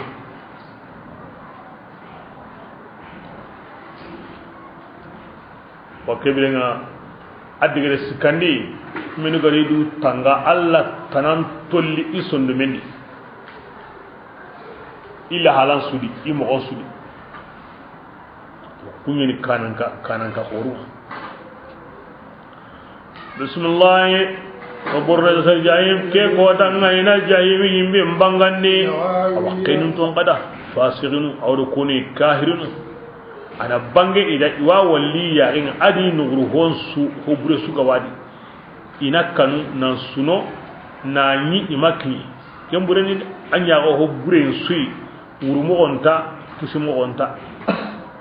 kinya sabun Allah go kinya ni bismillah ina fi dangani ngeti honna minna an kungani dunani kembatunu gilli Allah tane kara ko inga ngeti waga de manawa ma an kunyi mew de ma irawi yimme de manawa la kentari i hayki daru wala khara allati wo itana batanu subugoni ni ila himmenu basnu gani qabuni ni tirni an kunyana kunu kuda awati ni agabatu gi Allah tadaiwa woni sena umman Allah an ke tana batiye madigo okuda okuna kunu kuda kammo ko tino go batu kamane Allah nati de daga garandi de itamanya wa kebiringa hay irawi immedi mano wa mirawan gundi mana la la gara kota demandenta kahirida anta sire de mana sirenta de bismillah fa kubkibu ina ibindi awayim benni awa kumborinu walawuna ado ifisqintuku yani aribatan borindi batana e suworno yimbendi edo ibulisa batanun su ko mandenga ajinnan lasire asu suworno yimbendi ni bihindadi ni sidi ni bihini no kam asu alo ya bagadinga awa fisirin do kunati kenga ni yukunga ti wo yimbendi wo me kitindini batanu do bati ho kanan gondo hallanko tallahi kunati allah in kunna ina di okunya o ni sammedi mubini o samndagum bangantenni bira kebe o wanyam kunyoro lemma wonu titago honu kamanga batiyendi jaw ko sam koy o kunyin kamana kundo Allah ya nyirondi amma to guda futa Allah ku konno da qur'ana di wala mu on kanu hillaka penga on kanu tanabati awon yana de siganna mu wanna Allah tay magasi anna mu annan tlakarna ngari ki jamadi Allah suruyen sabuda aw ke sukuna Allah faranyu matunda himbe go dangini yimben no gondi ido menaga idi bati honun naga ido malikanun naga wasu qur'ani noda waso nyana de amugo annan kanu annan maga wara jamani kina ga wako nanda amugo Allah maga an anda wara jamani an kasara rasulullah wama adallana inati ko ma ogu samunni bakka tunga maganta junubu yemu khoru yani kanan gaburu shaytana khoru asrimma ada jinnamma ogara himbenu sere kunya no kubutu ngama bismillah وما من شافعي janka kanjon danu manya oku dangani ولا صديق janka minyange manyo oku dangani aminya maun kalasun tengani ولو أنك الرجل ngasaga iganyana oku dangani katadunai o kananya minal mu'minina gilli tongundanunga إن الآية ati kai higamyo ذلك komponu ibrahim adi siru wa hagara yimben no mo be ko idun konum me sahalle magu me kainde nan ne gume la aya adi ke tagman jogani وما كان أكثرهم ngati sirum po gabe manya mu'minina tawundi yemuyde وإن ya rasulullah yang kamanga ati digi ayani kafirun nindananga ayani tawundang pinnananga ndakai Allah subhanahu wa ta'ala ki aya madmunun ni maniya manni igara kanjo ndanan kitambalagungu mani sabura igara kana sire na hambalagungu rawu mani sabura fil haqiqa haqringa ko ni senta ho wunu anga mahimbe na hangari ni kiwa ko ni jaja kanjo ndanu mo islaminunga ikun taqiga ma warken kanjo ndiri hayga da kenya wu nas hen sagandi imenu tarondi imenu be iga tokiri bate ni kewa ko ni ja an ngana tokido hono bate la gara kullu an kanyo dello ni ku gam bagana kingari imai awunu ja min yango ngo toko meda la gara igam bagana kingari imai miwunu daru ara men koda ngera natasa ngani minyama o killebu ndo Allah faren naka kange bonen wode hari nga may hulani nyani minyangi bas akendo kem fulani so hay ben ni kya ko ni min jansire aga bir islamiya nan kara islamiya nan me khanu ti tonwa nan kara ti tonwa la gara ko muntabara himbe nda dangini kaman ani ka parlement to ago fi waratatin Allah wa duginanda nan suranga ana to no tan sabu wasrenta hu nanga ma himbe warde anda wari gara ke wu hakare nga koyni ande kinga koyni jaja kanjo ndanu no ba kahiri takenta di jam min jansuru mo to ko meda ngam min jam burun takenta di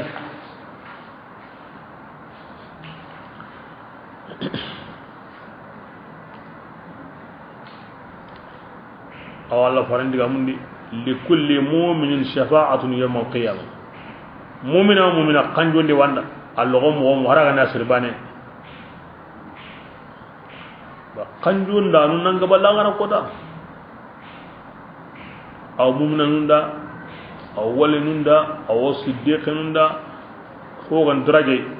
نانكي اند بنيموا نانكي قيفاروا نانكي ملكا نوا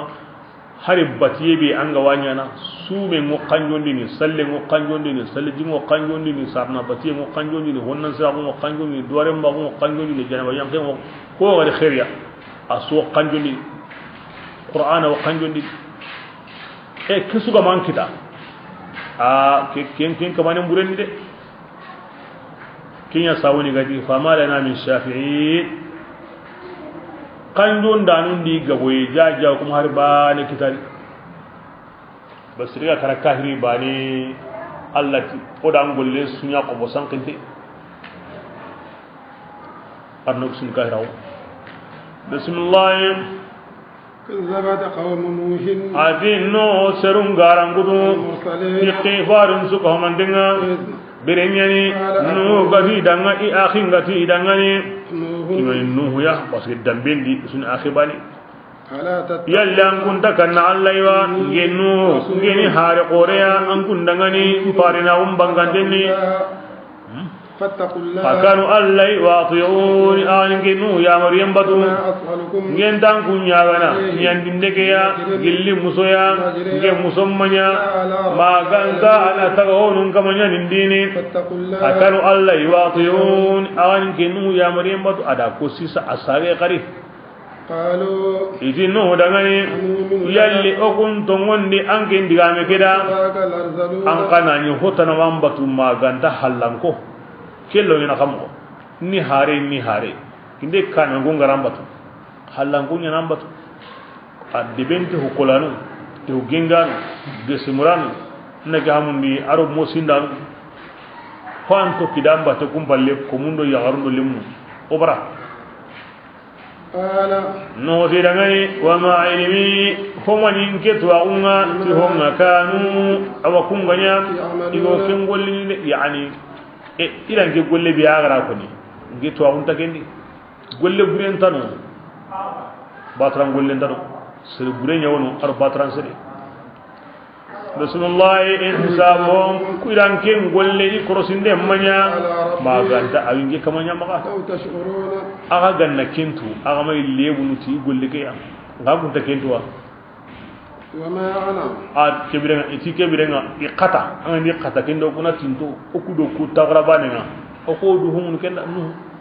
no ti dangani ngemanya bi talil mu'minina ti tongni yemmu qatandanai ngemanya maganta gongondem banganteni an kundi kun suda himbe ga na tongondi ken koni tinto na kenyana nge bangen tinto kenna lil mu'minin qalu idinu dangani lam tanta idinu dangama hati nuhu anda gudiramu ya manga lagarinyana yilli gidum wara yemenga ona ngulla de bendire ona diga mburunya na ngulla angama oton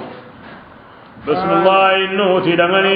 nkama inna qawmi aw anna dun geserunga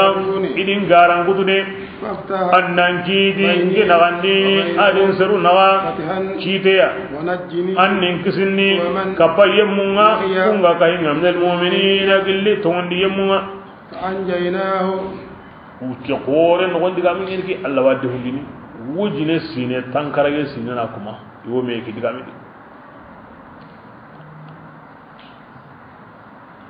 Allah di wala no kisinni ado yemmumbe iga kapay o kisien sabu nya hure no gonga kim pakkanga ni fitaga honuma thumma kem palle awraqna al-baq wala kuntum falaki badu kisi halle inna la-ayatan kafi gameo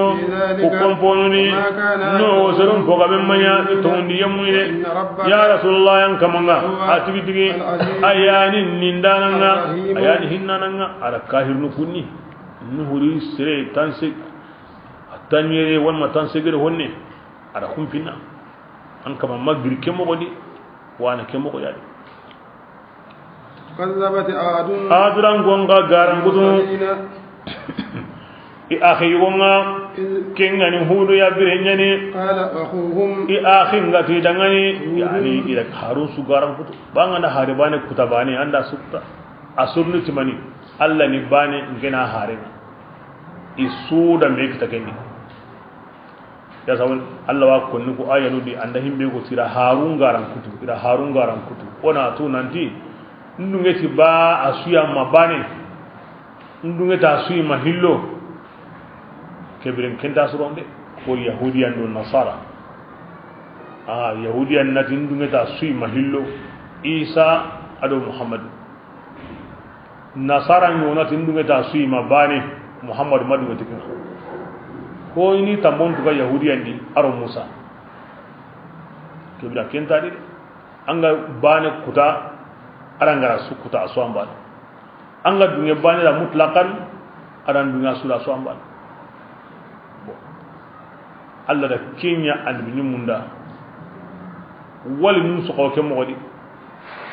na dalin Allah faran da sirbe ganda wali bane konin kida Allah ti kunduga wali bane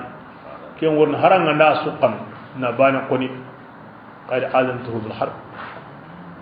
bay gala kaman tuindi diga day ngoro me na gadi mamu nda kaman gadi bismillah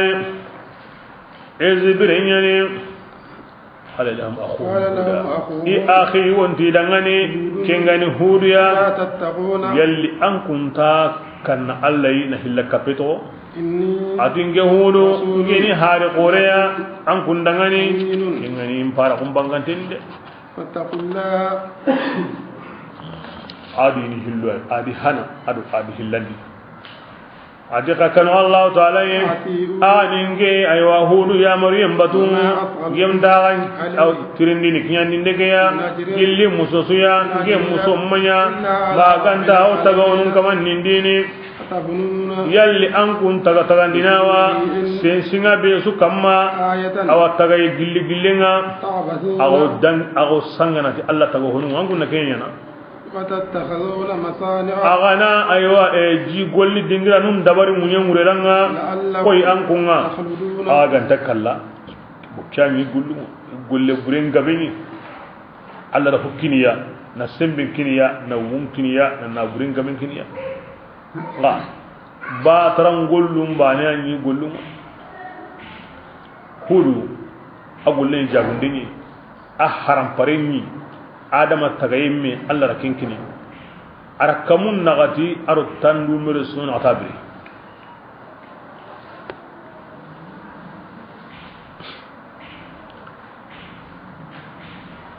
ho gani no kurginte gide gillun kamma tintinga gillun kamma iwo kompi gillen dabarno nan to kono ango danga nu ngalli angure ina riga ina toro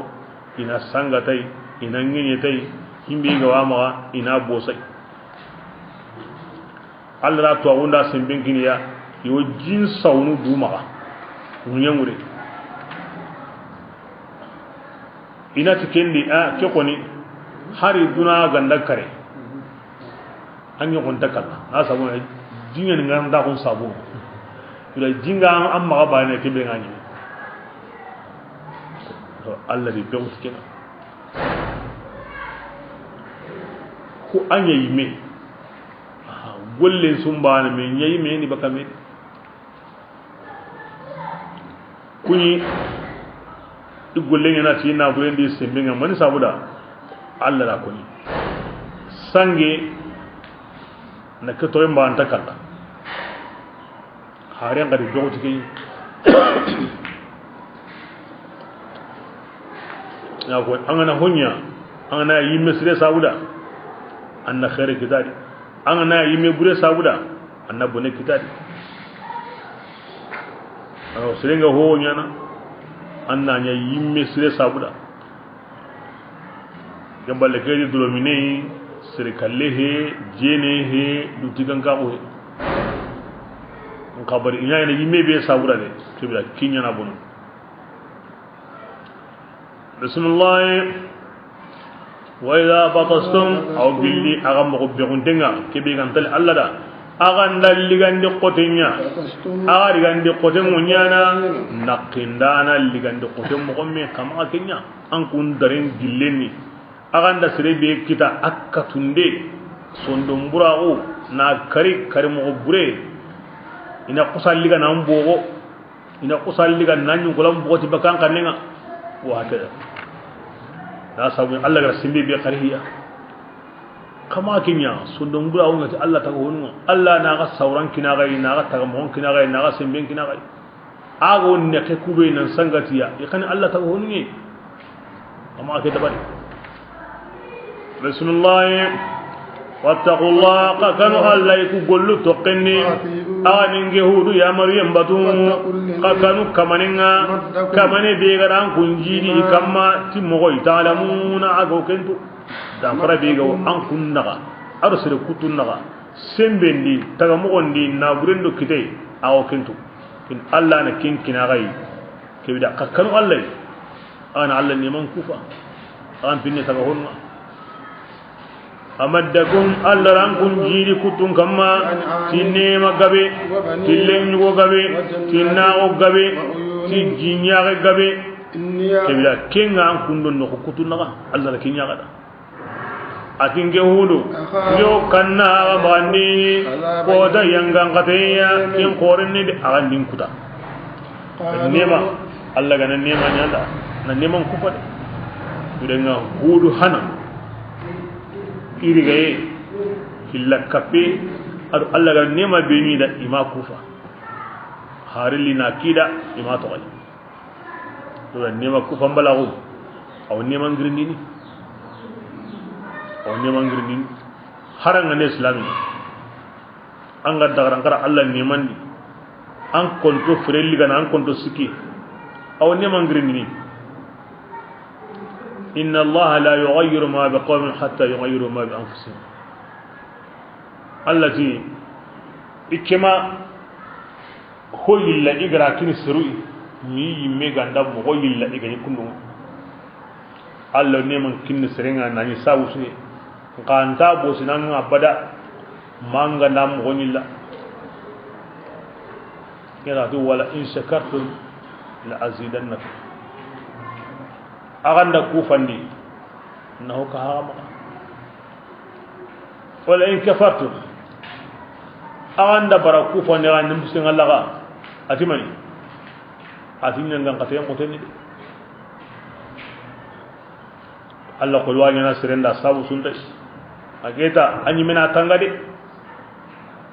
agara kidanga nan to ko mobe anga ma hokka hokinga ma ho bugayde anga na ho bugay bila lasta fi ma'amani tawutay nanti adgan debay Quran wa ko yon dikin Allah sunna qasini gilli nabillahi nuhu tinto yendi and mi men wori hudu ke dangi adi surunna ga wa hinnata di sire wiya mundani inni man gardi amma diga ke birenga angara kita nan to mo sire be anga mo ko ke amma ho boy bismillah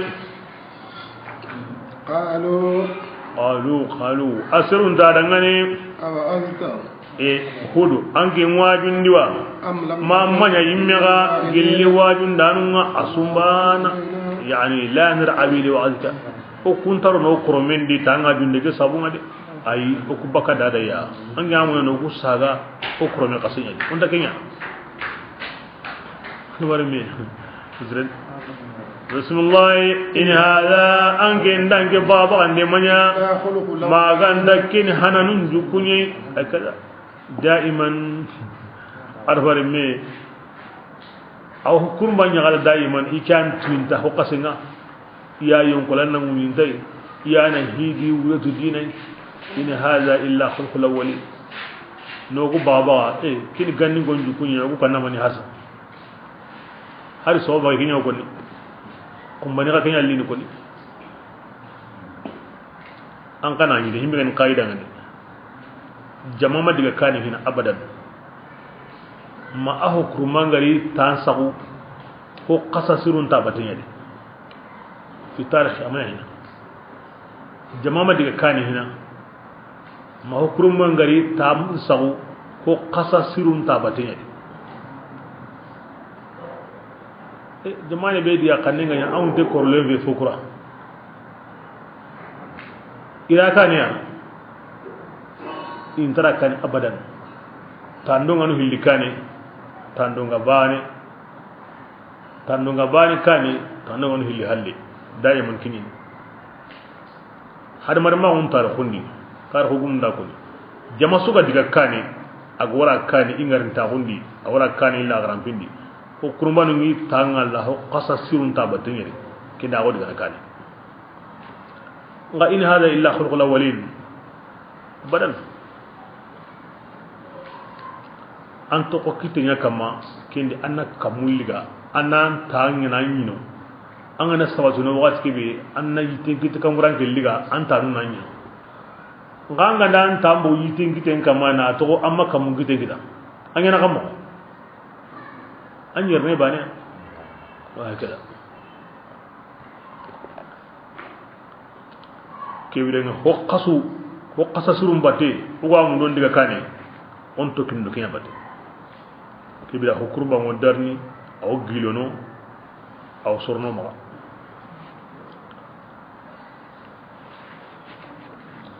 rasulullah wama nahanu iti oku kimmanya bi mu'azzabi ti yanga ngata yemuinde ila hudu garan kudu ati yanga ngata murni iti garin aw ayendi ati mana shaddu minna ange mutne ngoku baba na hudu tawo ngena kundo bana shaddu mina kon koto kuy koro kuy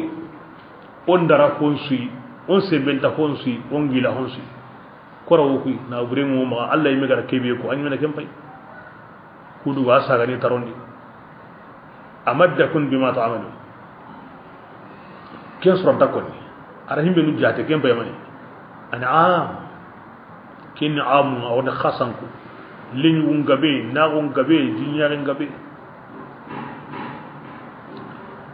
bismillah wa ahlaknahum allati urahud sirum falaki dunadi inna la'ayatan kayfi gamu hud sirum falaki mogonni ati hud sirum fogabe manya to mundi yemuide an kamanga atigi ayanya kairun kunnindananga ayani hinnananga to muntundangani الذي هلك تماي أورنا كنا آية هنكي بريهن صرصرين الذي يقول لنا أننا كباندوي أنا بوغاندو بغنغا أننا دسي منهم بي كون قطويا هنكي يا هيغرا كتاكي منوني هنكي أني وتني بوغو سينا ميغا كاري أني وتني بوغو سينا ميون ولا غير بكية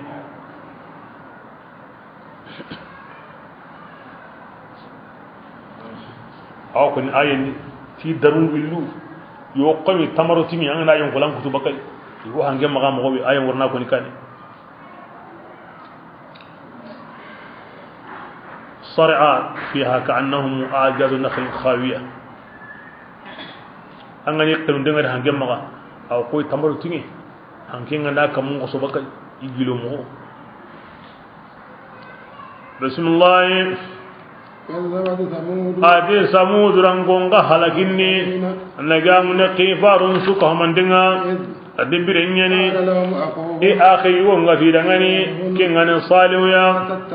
yalli an kunta kana allaina illa kapeto nge salihu ngini hare qoreya an kundangani duntengi nga akanu alla ya ana illa kapeto an nge ya maryam batu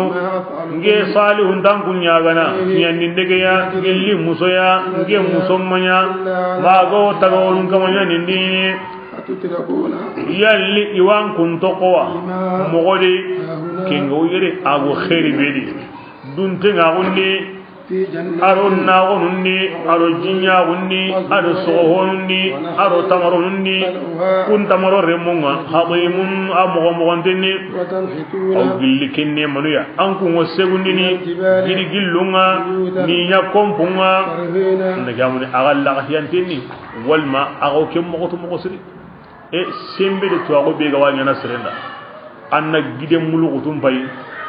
na kara na to hanyin ko benga hede na segu aga landa mobe na kondo ngwana woni kini sembe ngam pangade kini yagatu yang ngam pangade alla ra kinya gada aw kin dabar ni gidun kamma kuni ni awran bismillah واتقوا الله يا كانوا الله يقول لك كيني ما كنا غي أغنينجي أيوة صالح يا مريم بدو ولا تطيعوا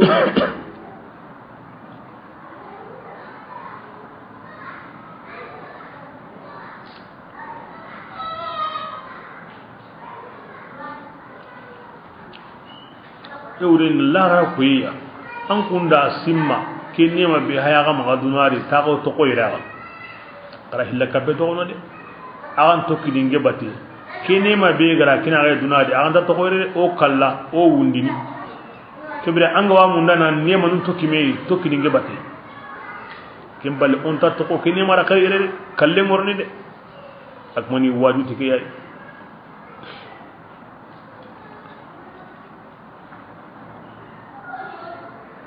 bismillah wala tuti'u كيان سوي واجب ان تبي كما ترك الفاني والصغال بالباقي ثم ني تجي ما نقول لنج من ديكنا ان سغلانج من دي كابي غا ورني كن لا غري بسم الله ولا تطيعوا افق محبتي ya daran kara yemmu nyamar yenga ati kunni yemmu nyi yo bonondi ni ngindi tu kutainga inda surundi na barati Allah batu kama kunya mar yem batu de arfiya kita into kido kananga surum bate ina kanan ga burun to kono eti salihu dangani anken salihu koni amma nya maganta igra sere benu koroto yani am pakram bono kunya na anken o gadi amu benu koni hakran de imanta koni e o mago sawonya o na burundi o khairindi ti onda karawo wundi ko ndiga hina nani ko ndiga nalina anga man sawonya no da nan kamri anken pakarun su iran koroto bismillah ma anta ange manya ma ganda hate gange o swambana ange ni ko hare ko nanki o sire ansire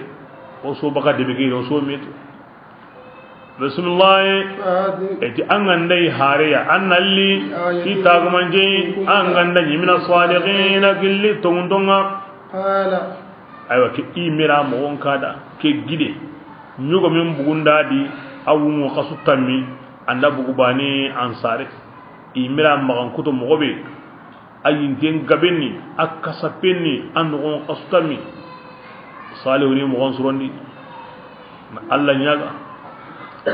gidenya aw gutu mene koy nyogon nugun ten gutu mamogo ango hamana te alla lani yen akare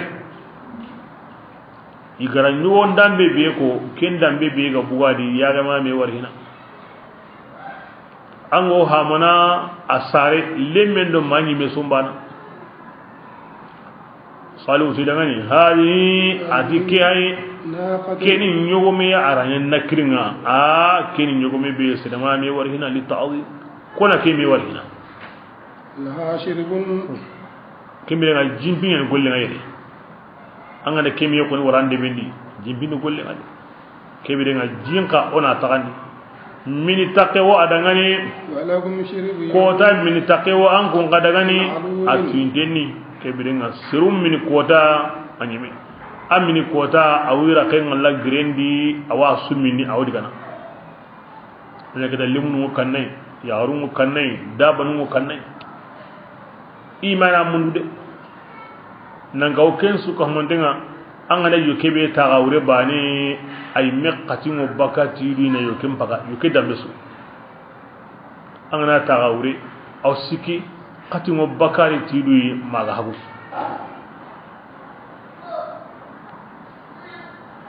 bismillah wala tam ati jaga sere kama kati no megeya ti har hobrede aganda kenya kota be yangan kate kota yangan kate na ga kita en korene de kebenga kiani aga ayanga wa aga hinti mainda ti mambalagu kinga garu kinaga aganda to gono alla nyogo minni ta kullu fi ardillah aw yigin alla munni kebenga nyimi ngaganda katay andal gono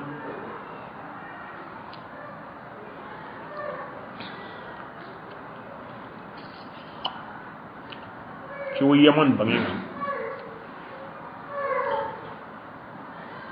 atu sino hono harsisa bas dura hay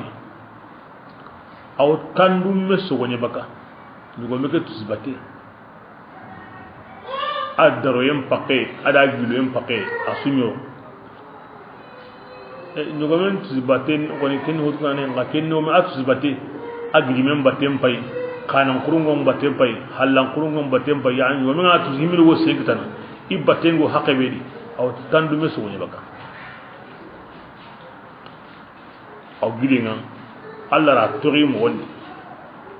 aga bu gilebedi aga tusino kinno ko yayi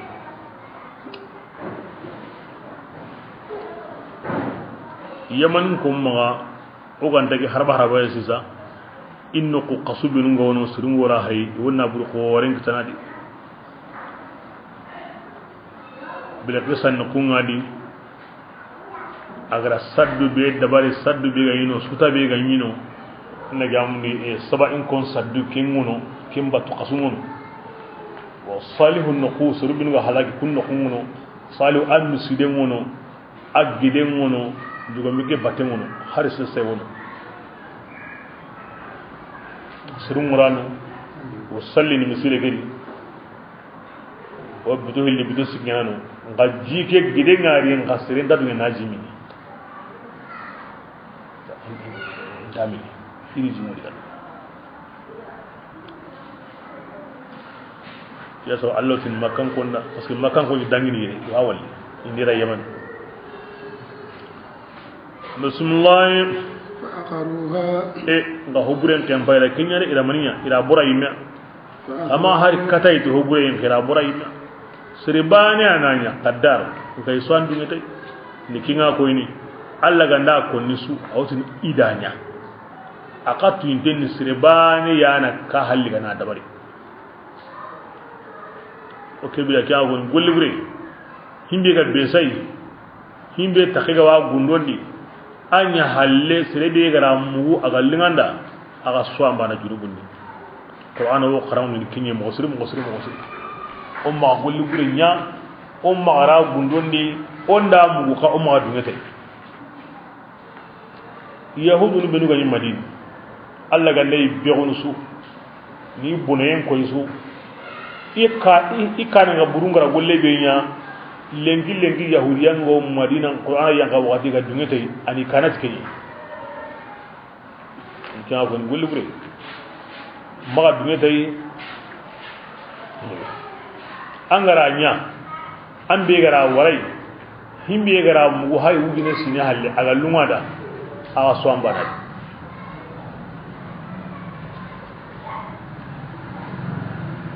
bismillah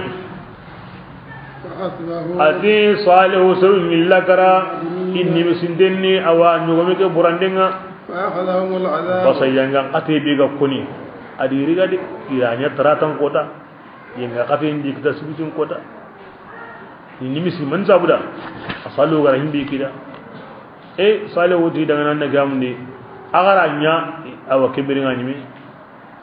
ati qumani illenga ne karne asu yagal da xamna ko minnete ala musan kota illenga ndai karne ho gawadi anya gal xamu dumbunu koy hore juban kota ho take ganyari illenga ndai karne anya gal xamu hinana awina ko garangine manyu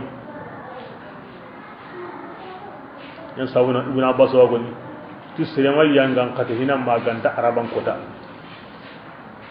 do ku yangan kate injope kan kota araban ni ngani bugud nari me kinya sibitin kota ni illenga kare anga yagalla kay lengi aw communauté nga kota ani me kallon ko nunga koy inni misba ne kam mo di sibitin kota Allah di buyere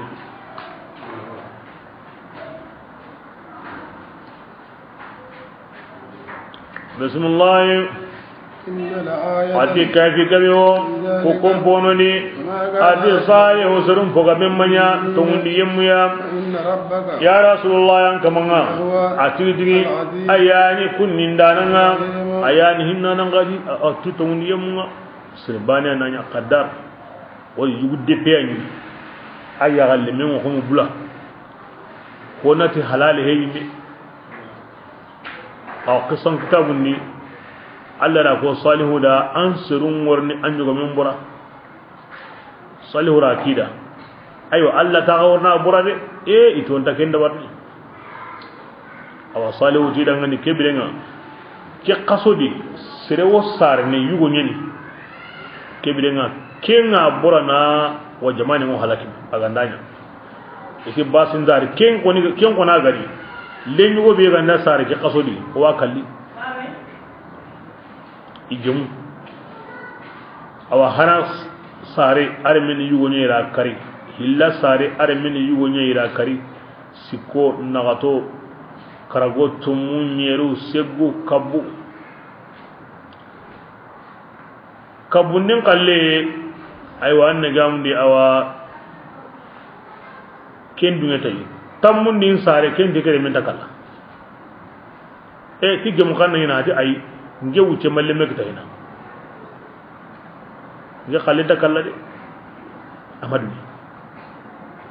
Allah gande ke be yana aw nyana akanya ke mo wadi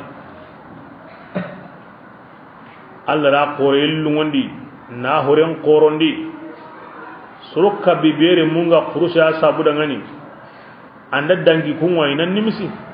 o imere munga ndaisa iga wowe de kebiri iro kyani melle munga ke hay mo be sunya na kundu ya ibu tenna bono salihu wure ina de kiyanya saya nya sabu ya nore mu kari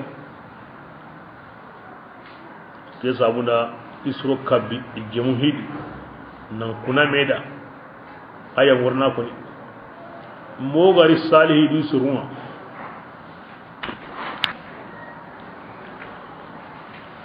ke sabura kuna meda yura salihu no kuma uroni yura di surun kari ire mumme ya gona kenya na kamo on sare taginga ado tuille mu nan pora de be kona meñi gidin ko me hulani di kuronga nakki wa salihu awran misirendi awini noyi wa ni misirendi wa kalli lille ngana kare aranyo ko sare tora de be on dari on ta kalama aranyo ta de bendi indasi kanu ma jango ngati oyani imma ke wara yasreni igemu ke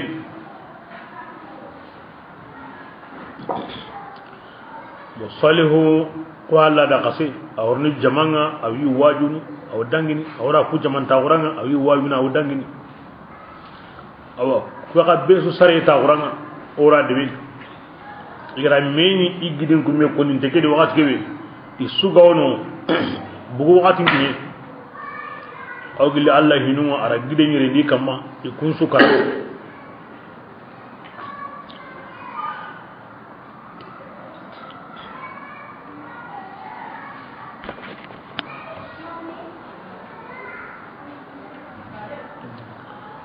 ikaga ni baka arani ri gundongo honuda kunda wala salihu makara ibu idiwa gunendi irani gidin kuma ge tan demo ikama hubure ngande nyana sawwe aw nyana de wakina sawun za kulli de no wandi ida makan ngirni alla komu salihu garahimbe dure mun kari kesine ti garenga kemma salihu wa kemma asrode ari yimenu kari ke gullaqe hulaniya isro kabbi suwadi ida gasange de ben agra sro kabbi bere men kari ke sine hulani kemma salihu surode ari yimenu kari ya zawra awadde ben gri man kan ngri kebira ila wari ke men manidi ke nyogo me yimmen karasa osugo kala on kara kwanto ko halle kari kebira nga kelle me be ga kode kelle mana la bongutu ara nyogo me kari Allah farenti ayani hanan sirin su asu galma jigina yayi ashqal awwalin بسم الله كذبت قوم لوط للمرسلين أعطي لوط رانكم غارانكودو كيفارونا برنياني لوط يا أخي غتي دعاني كينغاني لوط يا كلامك أخاه كني دينا أخاكونا دبندو تغلم معونا عونك كم بالك لوط قلم بتي نكامني دامبينغا عونا lutu ni mukenye agarire nabla ibrahim akhi wala minen mi kewa ko ni dinan do tagallem mago aw qili waqahu sinen tagallem ngari bismillah ala tattaquna fi yalli an kunta kanna alayna hillaka petwa ngelutu ngeni haare qore an kunda ngani dunte ngeninga par allah ka kanu alayna hillaka petwa awan ngelutu ya maryam batu وما أفعلكم ngelu hunda nyagana nyen ndekeya ngeli musosuya ngelu tim musommanya magaw alla ya nindi أتاتون الذكران aw billi kun ga gulli burunga hare ngay kabane yalli an kullini yugunye العالمين awa tabhonu ni sere yugon na li me sere yugon an kun nakingen yana تذرون ما أهون تقو خلق ربكم كمن غركين تغا أغدغني إلا غير اللمونا بل أورا أنكونا يسروا يغادون أغدغران غرام موبرولي أغدغران غرام موبرولي سرما غسامة كميهنا ما سبقكم أهيبا بهذا العالمين يعني كجبا بسم الله قالوا إذ اللوت دغني إن لم تنتهي يا لوت بلان ما هاتي او واجندك يا لتكونن مانغانيا من المخرجين awa gilli bugu yemunga oya hono debenga anni mukay awo himbe nyanga to an umba nya unta nya kende o deben to goda قال lotiti atinge koni njo gilli qonnanunga ada nge golle dangani nkata kabano ma kabo ntamunda koni sono men ngol ngin ko na ntamunda ربي lot Allah subhanahu wa ta'ala ganda hohonya yimme ne na ko angane noko be sembe gantandi anda oto nan kinye lutu golle ke me anda ken dawari ken woni rabbi angane be ko sisa inni la'amalikum min alqalil sen dalutu da dabare entada Allah utni ma angutu ni la'amruka إنهم لفي سكرتهم يعمهون أكن نغني مي هذا كان لا هندا هندا بعد يوجيني رونو يوجيني بكا كل كده قلنا مني يبي سكون يانا أكار يبي سكون كنا أكار كل ما كان نقول سينتا دبارنتا أضعف الإيمان الإيمان أنك بالله هندين منيا الله كنغرانتا كوني hankan tanda go kabini anna kontan sunduminga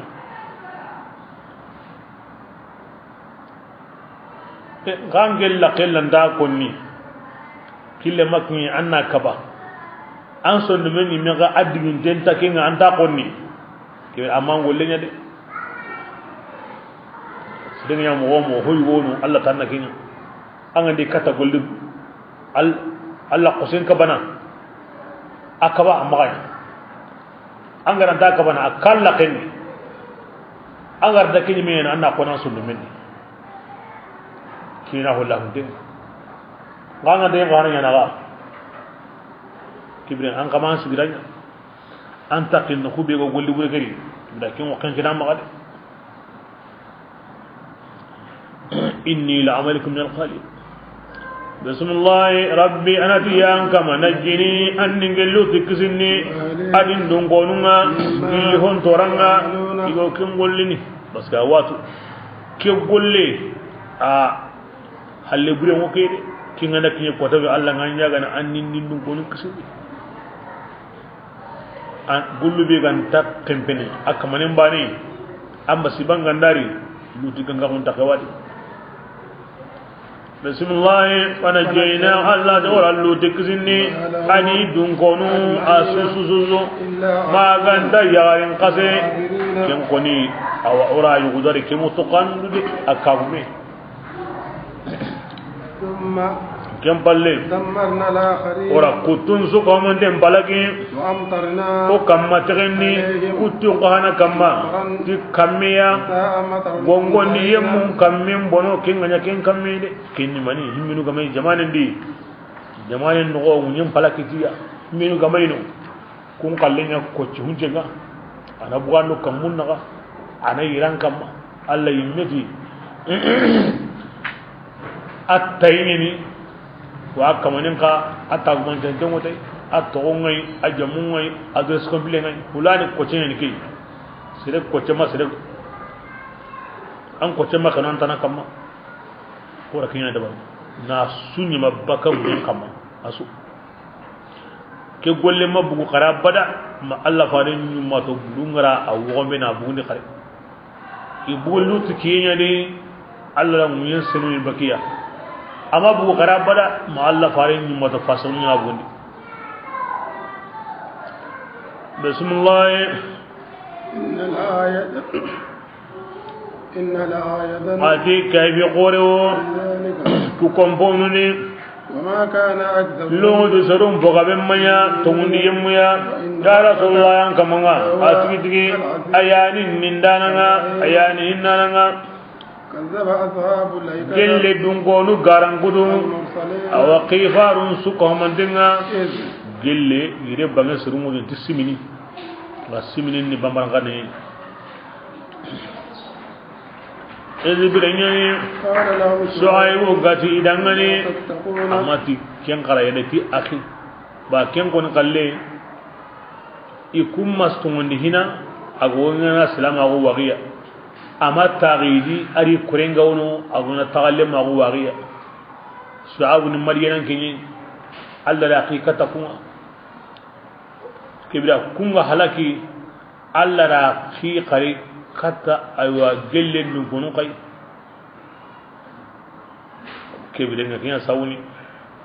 dina wa unti do menaga tagalle ma wa unti do menaga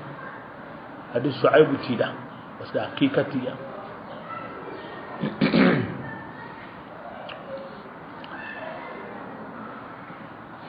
bismillah ألا تتقون أدي اللي كنت كنا علينا إلا كفتو أدين جسوائبو إني هاري قوليا أن كنت غني دون تغني رنغا أكرم الله تعالى آمين يا مريم بدو جسوائبو انتا غنيا غنا من نندقين جلي مسويا جسوائبو مسمنيا ما غو تغو ننكا من ننديني nakara kenjen den timmani angun namanya gille kenjen den kutundanunga agan kenjen ni timudenga ken telemundengani kama aserun tonya i honnun tonunga ama bonondindi munyenni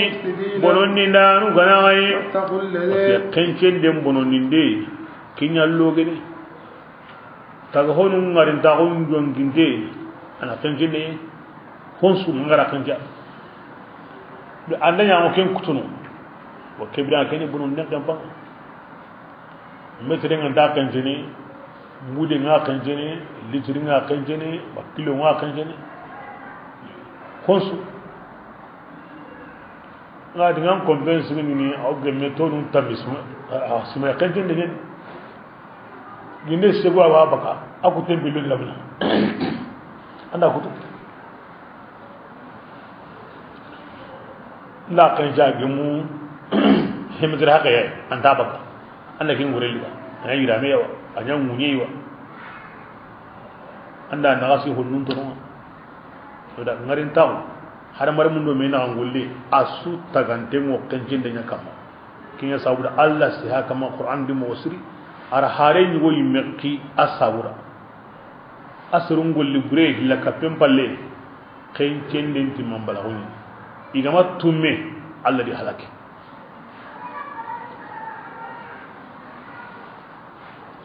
bismillah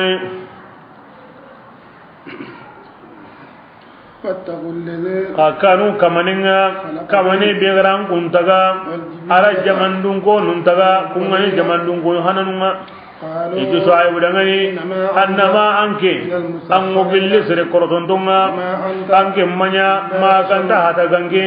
osumbana hata ganga unni o kuntan simmana mangani garanti ayini anke ndoku ma ho ima garanti kebrenga angane tungunde anna kusiye anna kenyerenni o kamma gilli kamwa anganda yimna saliqina gilli tungunde qala himbe du gawatu aga sar himbe ni adabe dungo kunti suaibu kunta fina marjuwan aha debe ke yere unya simmana limina woni tamunya na lenna hamay mokosi kebrenga alliku bo wonna bu bangandi an sallu ko antino dangane to ma o sago nyona brendi wa e kungatu kunta fina marjuwan me yere mu kingini kundi o kuntan to hoy garante hadi kunda way kundwa hariji Allah de rikata ga ene besu sehe igo himbe to adi rasulullah qala Shu'aibu jidani atinge kama ayani to ananga bima tuhunga ago kengolini awaga kine amsuna Allah maka atinge maka kamun yirendi kentana yirendi Allah gande himbi yana ayana ga musuntu gentatu وكذبوا إلى شعيب غارنكدو أتي تبلين كوتا ينغان قتاي كينيني كتادي أتي أيوة تبلين كوتا ينغان قتاي كينيا كوتا ينغان قتاي عظيم كين قرني يمي غرا هيمبي كودي إيغا نيني هيمبي الله ريغا تيغي هوما كين الله لا دانا bira kibe kubati mana shaddu minna hangenda kulliga kuti Shu'aibu kibra kamuna nyiro kamma keda sawalla gaya bismillah bira kibe Allah galla hirige nga kamu mayre de tabli yawm dhulla ala jibril liti itawranga na jibril liti na qotondi ango no ko jibril ngambuni jibril subugu besu di ko taw besu ko dosi ken no ko table ni wahay Allah gara senti asra hun saw yira kam paso an besura menino an ga buga asra hun wandi ni biyan ko nan kam isugara menino wat kebe ya tabulligi yanki kamma nanyi kamma kuma nganda bure ngara anaga na baramata indi na subi ni tirindi azabu yumzulla kamu mai kamma ngana kamo iga nginyi Allah harenga tihimbe ya Allah hay gari riga tikin nonenga an kunna logo kamu nyirendi tabulin ne hage gilli Allah tabulun kenda gasuni ma bismillah inna la ayatan adi kayfi qore ko komponuni ma kana aktharu adi Shu'aibu serum foga manya itondi yemya ya Rasulullah yang kamanga atigi ayani nindananga aywa gelle dungonunga ayani hinnananga Shu'aibu dungonunga ya Qur'ana tanzilu rabbil alamin kibin aranyiro akoda igara himbenuriga makanku Allah fare akko ansarunda adike Qur'ana keni awa rabbul alamin be garan ne kamun di hujuran kom palaki salihu surum palaki nuhu surum palaki lutu surum palaki isuti wa na fir'auna halaki isura manikida itokuni rasul rabbil alamin ilaykum rabbul alamin ayanu ku khikata ke rabbul alamin be gara ku halaki na iharun ni hinna idi batanu ke rabbul alamin Allah fara kuma kan konda ki qur'ana ni ke rabbul alamin ya kitab yang kanti in sabari de rabbul alamin senga de ara kusu halaki ni harun togono harun di batamare akida de bismillah nazala bihi ar-ruh tisenna pankenya nyankati ke kitabe ya al-amin wa duntengenya ni antahu kapai antahu bakai ala qalbika ana yankandi ankin sondominga ko sabura kinnanya gilli gongondanunga anni gongoti nene ya arabun kanne abangantinni ahage kebirenga arabun kanne be galla kendi ankin arabu kun arabu agasu sare nan goro yede nga ikata me konni ba kibiya tanzim rabbil alamin ruhul amin wakini wasatu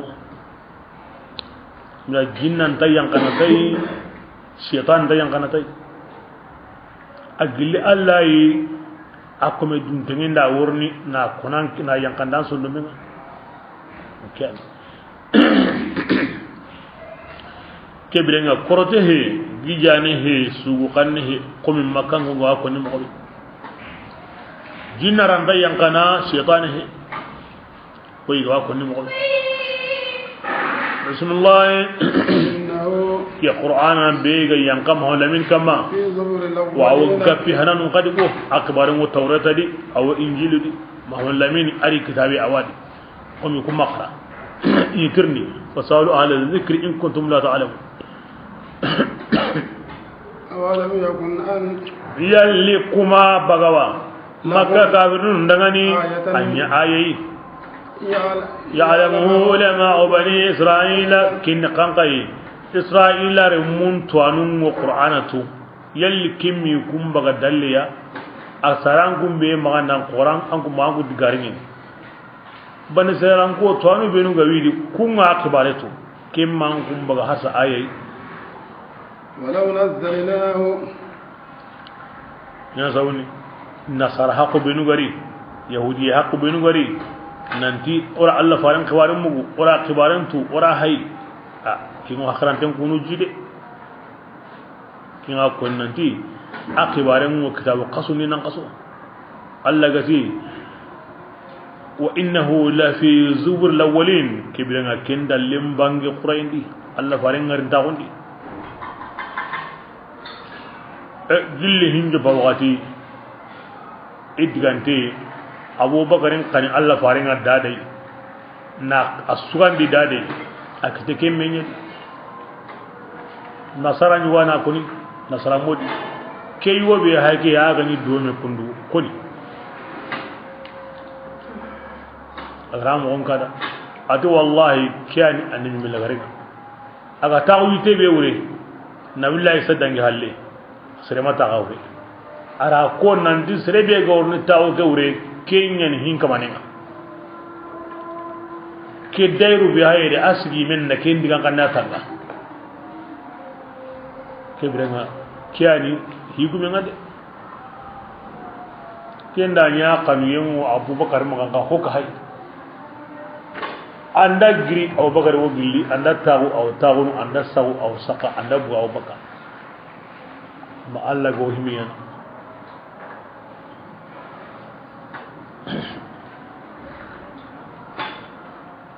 bismillah ولو نزلناه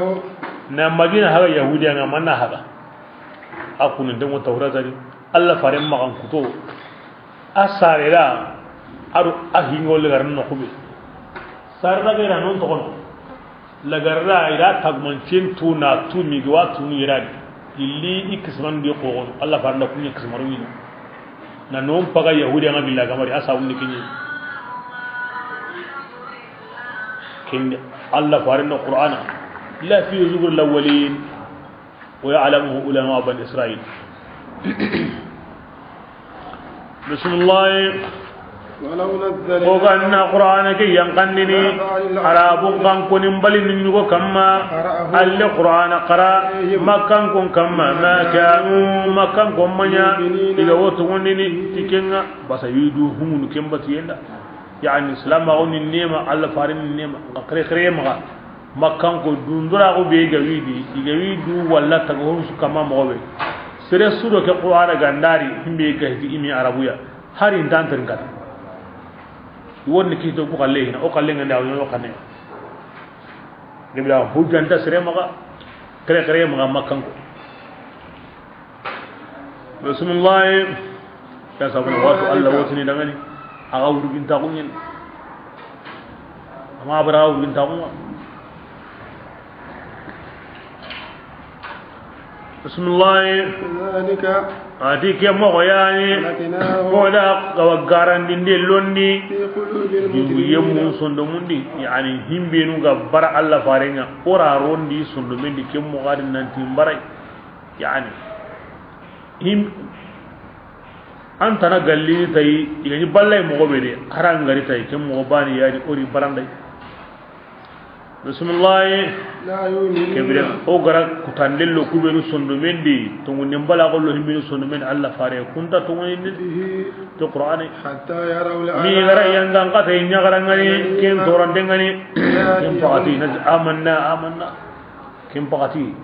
اتوندي انتنا هندي وان لهم التناوش من مكان بعيد bismillah ياتيهم adi yanga ngate ngoriniya duye magandini alhalikum wala yash'uruna inta shidina kinga inta qalaimi ويقولوا inati kem bagatinga هل نحن yalli oku منذرون iwo tangini wa kem bagatinga anda ji kama into du ko honni ono mo sonni on tongundi أفيستعجلون Allah tikebrenga yalli kun kinyo yamundiya wa بعذابنا ti oku yanga ngatayenga bunda kenya na kebrenga ma khortayde igama dunya wunyana abara idan khibari ثم oku اتعناهم ganda makkan gonda gamundi awanna wuce gabinya ثم kem palle جاءهم ما ahungariya iganya igabi babana kenga kibira ina maninya na ira waqatin tu ma waqatin tu okundi to gi sagon nan dalla andari ge kunna maniya ma aghna anhumma andari ya honta nyon tondini baki magandini iganya igari damu ni tikenga de o ken gori konida ko ga ma waqati kida andari kulli ni maniya akem panni onda ora sembe sukiniya ina tunanti andari nani mato wonde ken sembe tan hanede Allah kumen kanuni yangan katenga anga matumme ngalliga nganda liga kota be hontan tlani nganya na kam pakati ati ai ajunan kama bismillah وما من قرية amanya gilli debeya o gada kumpalagi maganda gummonda nungari aywa kendebe ذكرى adi kebrenga keni wajunde nga idangani وما كنا ogo tungamaya ogo baka komede na liga nanyu omangadu kemmanya hinade kibira makanko keni wajunde ngede igama dungi ina tu hiwo hallede aya nyanga tumede me ke diga me konni komo bren suda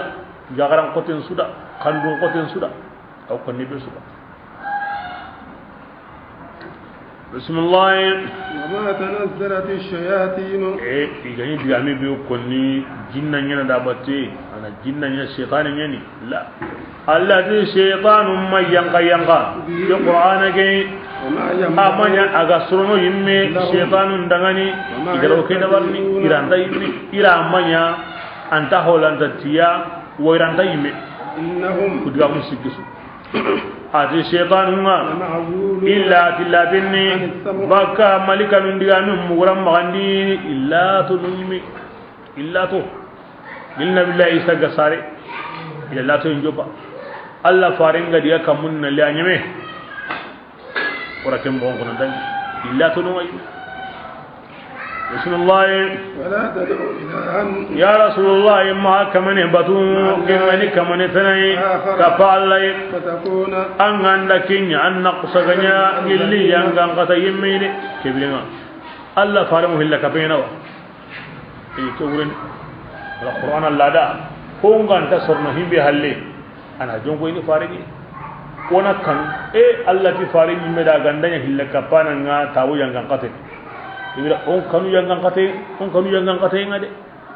o wurna ti mani ona hilla kapendo ono kembirema ja kemburende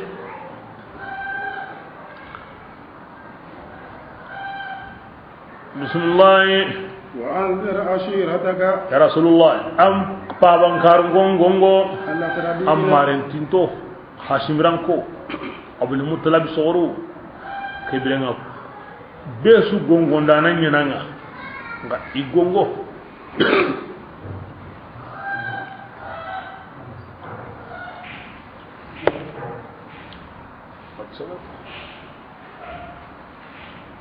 bismillah واخبر أن أنكم بما ينقى يمن دغني كنغرام باتو بلي تمندان واسوغونغو اسونا سرني غاهيمبي غنيا تمندان أن كوندو سوكن قالين كما حريص عليكم بالمؤمنين رؤوف الرحيم الله فرم بام جومو دي بيسو كان دايغا قانا تمندان نا كبيرنا هوغا بينك هوكن كمان قالين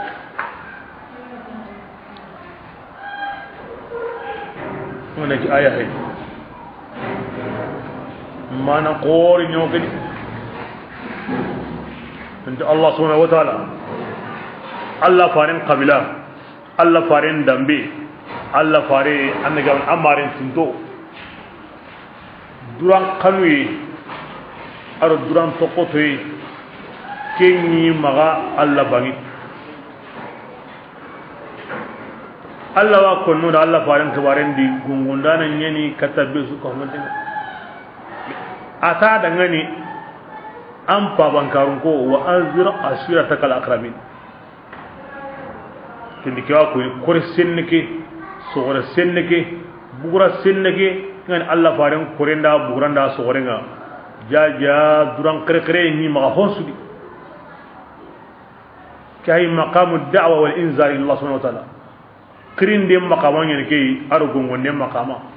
Allah ri duran to ko ni duran kere Allah farenda kin kiwa ko Allah faren sore Allah faren qabila Allah faren dunke ja ido serenta ban Allah ma Allah faren likata besu ana besu kre ana besu gongo ngatla qarina ya mariti nesinga am pawan kan ko himinu gan tintanga hashimiran ko obul mutlab sohru I duran kiri anni duran gongo kendi kinga ko ni kuno duran seru nyede ko serembano wandu negeni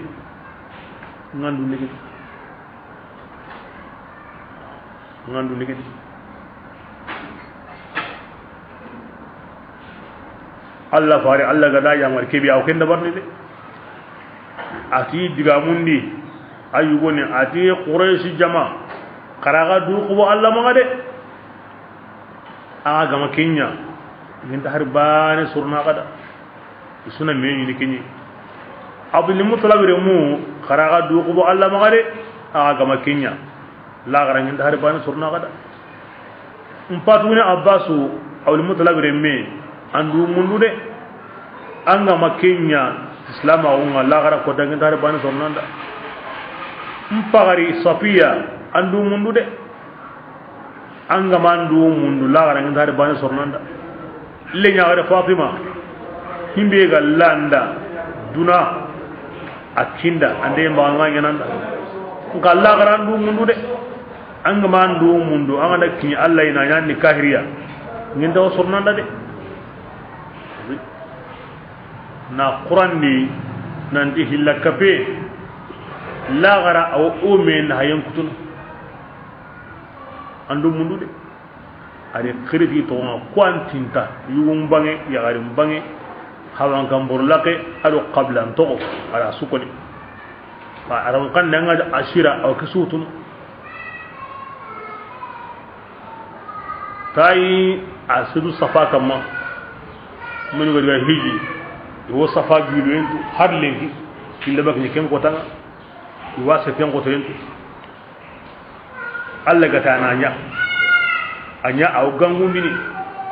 quraish ko billaqe ati fihiri karun ko udayi karun ko quraish murlaqu aw ko ni gangu ko kanne ni ke muhammadu ya kanne ni kembi hiduro be suri meni serebe garantar ni ango sere walla digana andiganda kiwa ko ni Allah fare nan dari maadi kahirul islam makka Allah fare mo digana ti isorna tenga parce que ima gare wutu hina diga mundi iyana qiriti al amin isa hundenga aw giden kamma iwo sendi abul habri qurashri aw kamundi ati quraish ngeo kamundi nganda kebari sizana di kampalle ke sinu mod aw kampalle nga kure iwa munda na limma kariga ago sakinga wa maganda sakinga aw kamundi biden kamma isuka humantenti o wiche o mabwanga rabate dina ke mureni anganda ko o sakan ati kemrenga ay mi kununga itiyahu ati kemrenga fa inni nadhirun lakum bayna yadi adhabin shadid kebran kena agungu nananye ngagaru yang kate naga akotenni de an koto kurenga kurebi aga tinga naga ko sakai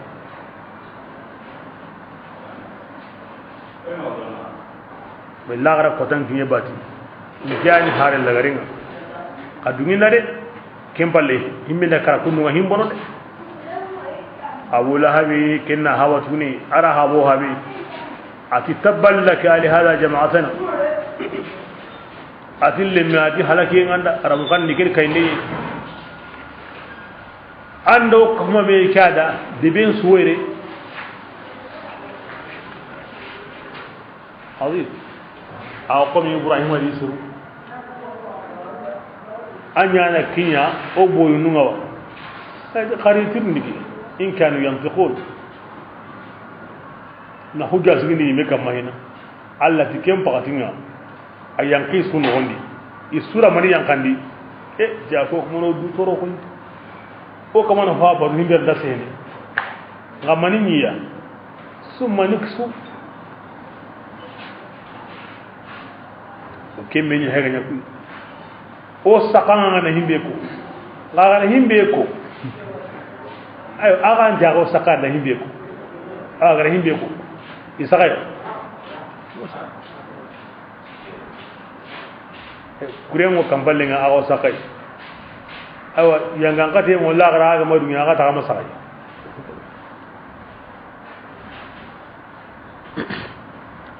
on ke modi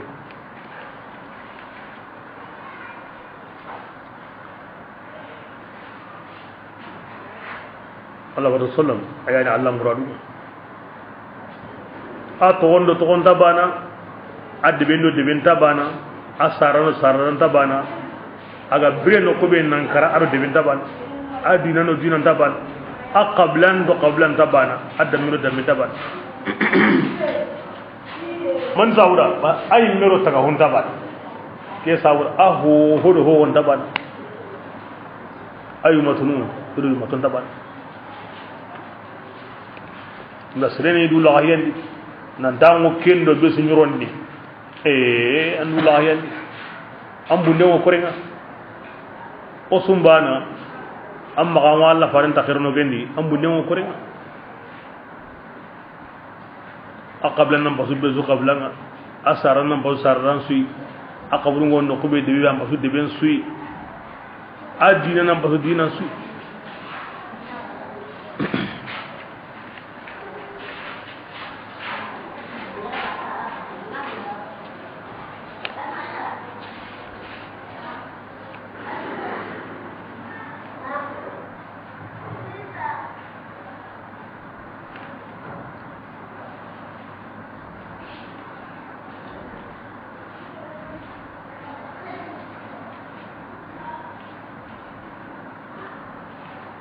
رسول الله وإن أتوك يا رسول الله غندان كوتا ان ودني دغاني نجيغا نجبارين دمو غيلي غولي اغو كين غولني انداتي يار كنا بوكون اي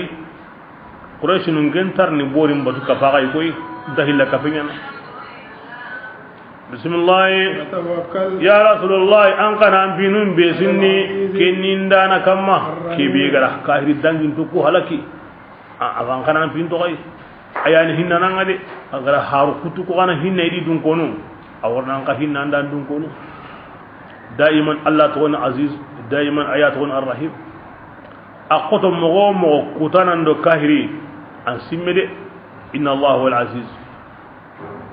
salami aqota mo simmede Allah yanti to wana arrahim bismillah Aji Azizur Rahim wa kinyani kamaniya ya Rasulullah awan kin halli birambe anga siki katan sallenga awan halli anyilla yillante salleni an siginte an taunte an kurngorgante an sujudinte ayawanga innahu Azizur Rahim aken tigi ayani mukanan kai ayani ngallanan kai kewrenga Allah sallam ayaringa an sallinte kebrenga ka ko salli kini batin so khorenga kimballe ayaga way mo onsudi jihadindi khutubandi ya mariyendi hatandendi arkentara ka salle ke wa ko ni salle nyani islama bam pananga abban kotenga shahadan palle Allah farin yimmeti iki yaren Qur'an na sallin yadi Allah ta dangane an salli an da salli ina hukkine awa himbe ga wanya galindi himbe ga wadu gandini kuran salle yani batin so gore adun ko nun yimmeti hi ganda Allah farin jonkin yabane badra ila salati awa kuruna wa salli la salli ma salama ko ngade salama on be salli ken digam gore de min digam gore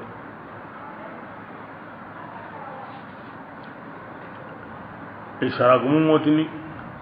Allah da koyi tagun tande kille kama ki Allah ji ida Allah faran korosi gilli lenki gama kunye mago baka duna de kebirin harsa ana ken korosi yen no nyari har banan ta kitara ida yilla haba sinnun qoron qote ma sinnul lenka na to gilli o hawa adamai kata saramanda sarahabinga Aminat al-Fadl al-Abdullah agabu hohodi asutun ndiyeme ti aya wo kinya ko ino ya ida kenya da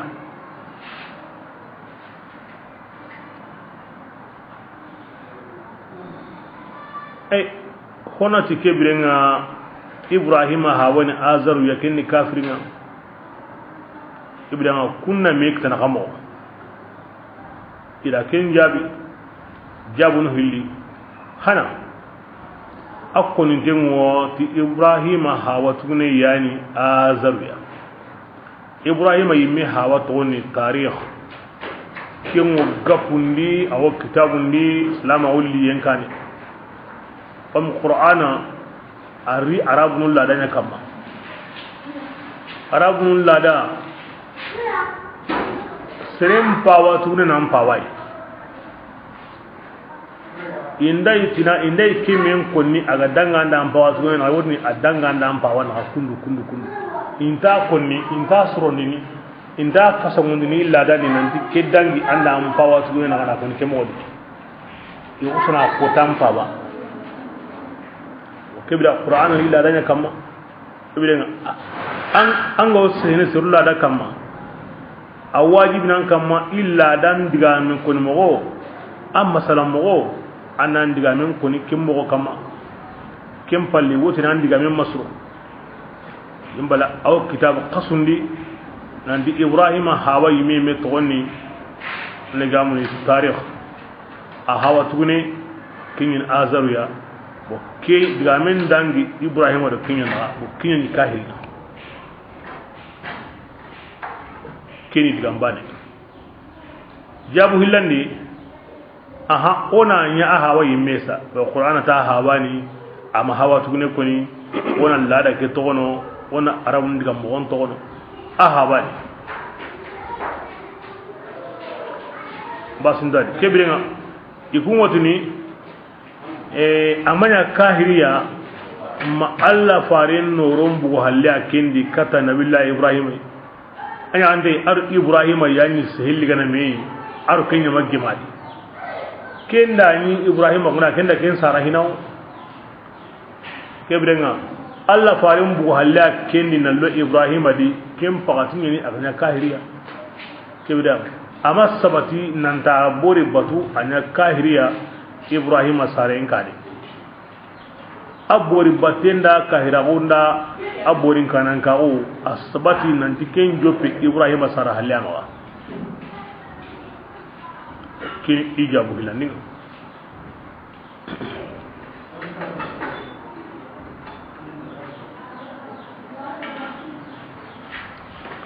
bismillah yallingana qibari wa yimmin kamma shaytan wa yangana wannakin ka gado agadi fi wa yangande qur'an allah tilla in iran tarni in tayaqanatai iran tayme wa illatunu na kaman ka gado ade shaytan wa yangana garan tanyane be su kamma adu kingani jinu yimminga comme himminu go harna ko qilli koy musaylima al-kazzab kundi menu gijan katanu kundi menu jinna gumu kundi menu ibda ayyan kana kunya kam aram kan ni anga al-kahana ken sirebi go hirin ten khibaren konnanda ligina al-kahin ke worniya lenki kumbani ke qasodi waga ko danginte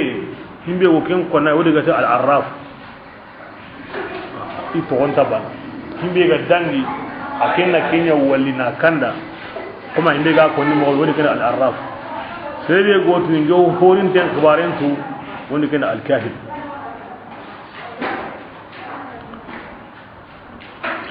bismillah adi shaytan lini kunye adi shaytan mo aywa muke iwo ken serini ande jamun malikan go kebe muku yo himbe muku malikan wa ina kenya serini e khidmandano kuya wa aktharuhum adi iho gabenga garantonya ni iganda tumubane mu ina kame gare kai o kembi sa kay megede kenda ni anna jamun imaro ido kamusu naga amma lengi koni Allah faringa dia kamundi nalli malikan koni takenta ato shaytan on takenta malikan diga mu kedo ngodam be sontam ngodam be bismillah wa shu'ara ati suwanuka nadbahum al-ghaawuna suwenni maniya diga mengeni na kenche ti kenche mo tuinde aha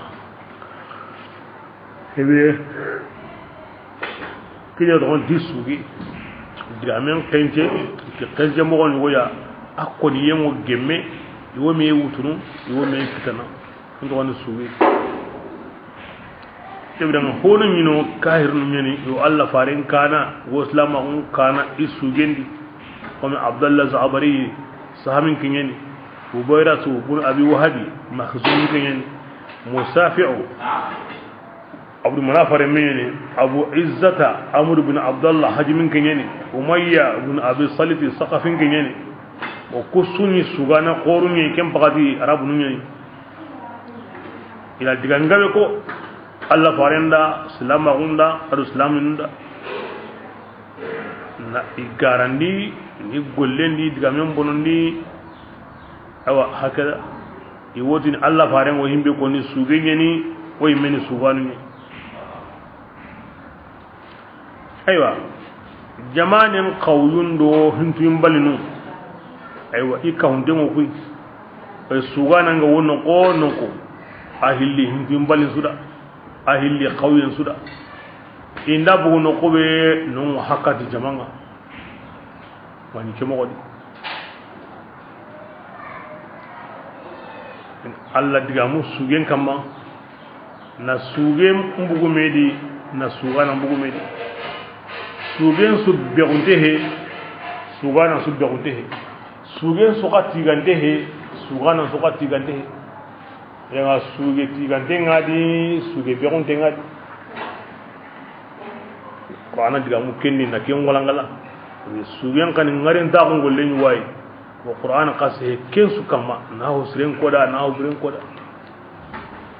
bismillah as-su'ara wa di sugana burunga adi fizirin don ko kumbatunu alam dara an gemma tuwa nandi sugana burunga iwo gere ne wara laqin su diga men bangen su iworonadi diga men bangen su iworonadi itakhirna su di iwo sere kana himbelo kayndi gan takaba iwo sere tigana himbelo tigande gan takaba aywa gollen su ko humande aho sere bere ngun mo woto ci kundanya aho bure woto ni danya wa kaza wa haka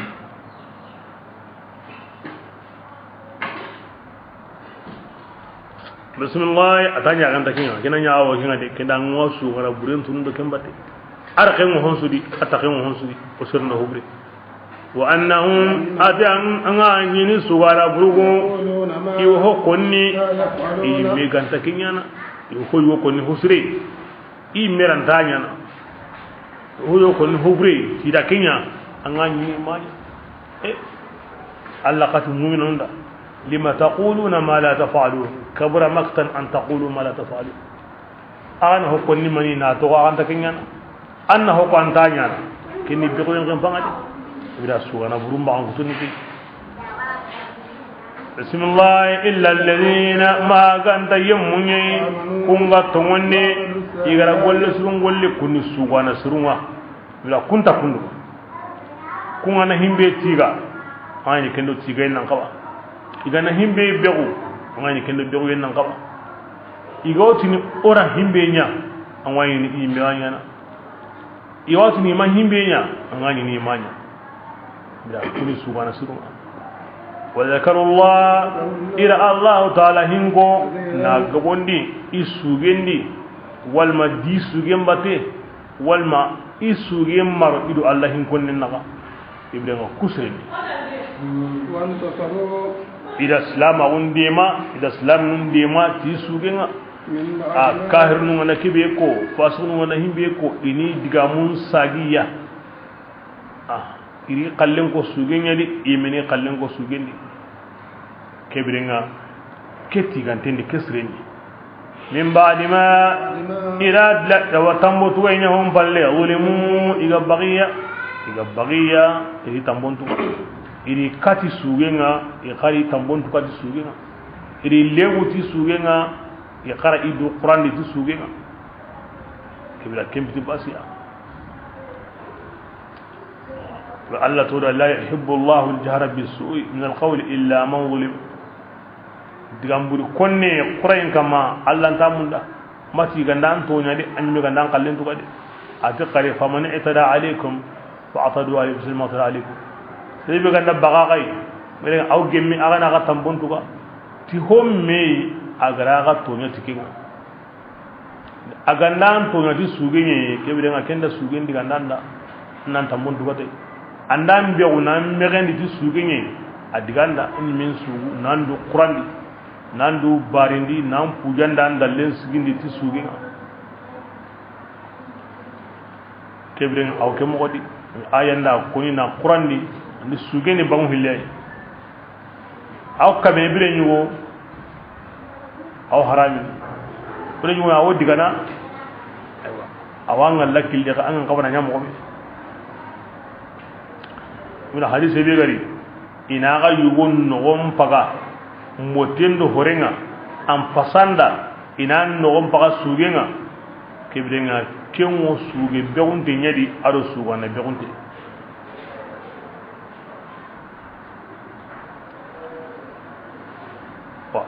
hadith be gari ka nahi awa ana sugenti ga inna min ash-shi'r la hikmatun tihinto ko qoro sugendi kebidanga kemu aya hilandi keda sugedo sugano be alla gari mo gosren ko kebidanga kun kalleni hinto ko yo kendi kemo yali angana sugen ko na to ngo bane honu hatingo nyoke kama ko mi ken takay kandadi ay ho go no aw sringadi aw brengadi ke zawra aw bakar Allah fadan khalifa abubakar ani sugunu Umar ni sugunu Usman ni sugunu Aliyu yan sugunta Abbas radhiyallahu ibn Abbas ani sugunu misire ni medi anya mundunu serum makaka like suge kindan namugo na to misire ndi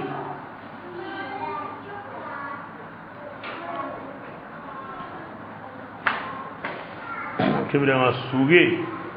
aronya na nokonsu ibn Abbas ganena misire ndi bale kina aronya na nokonsu aho tigante aho sire Allah go himbedi Allah hingo himbedi Allah kuma sungo konni kebedi illa alladhina amanu wa amilus salihati wa dhakarullaha kaseera lakin kullu da sabuni ibn Abbas ganena misire ndi ay bi sirun nalli akuni wure misirendi asahantene nanti kodai amru kri ibn abi rabi al-makhzumi ala qasida ni wakara tala ken sugu ina mu misirendi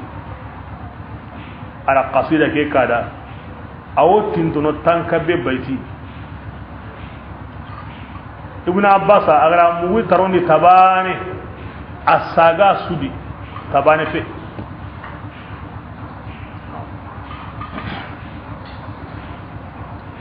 ken biti kawa koya ibn abbas ana kemenya aken biti kahiya ibn abbas aga sare aha wa abbas Allah farin bas gunani ara wutu kata Allah farin ati wuri anda ko wona kita Allah farin na koren boto ara tamro lira ken na kambu na bugundi arada kan ara duwaw nyada nandi Allah na yatwana aganya kinni hawa atada ariga khuzha abul muluk adi hankamanu bawariga anya kem mogode banu abbas ila salama un kanan kawo kamen jatu sinenga ikaptalni bagdadiya Allah farin zaya da ati hibru li ummati ikay ummatun bana qoringen dia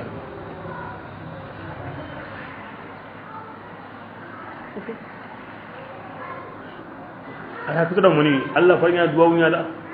aha bana wutu kata Allah farin ke bal are menye ne an alle men kata alle menga lemu na bana lemu da ba ga abbas Allah farin ba su ne akinda Allah farin ngari nan da Allah farin ne abu lahab ne Allah farin ba su ne akin ma wari fare de kinda wari limmin ne yin konin ne awali ina ma yan ga ne horin ya sar kin ganda tanka be baiti tu tabane kin biti ka ba koy biti ka ba koy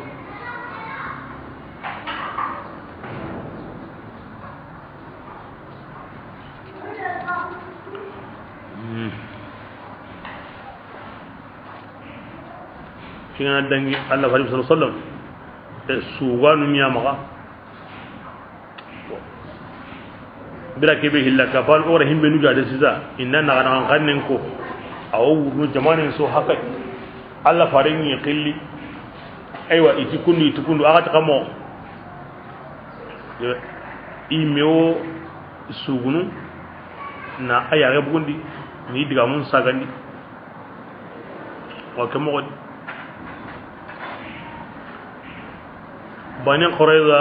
Allah farin ati hasan dangani ati kahirunu ika nan tori kana malika jibril kapanga Allah farin min barin ntoko hasani da musire nondi aw sikka kama Allah farin musire nondi aw yang kana baka min baringa na birangini husaniya sugana ngeni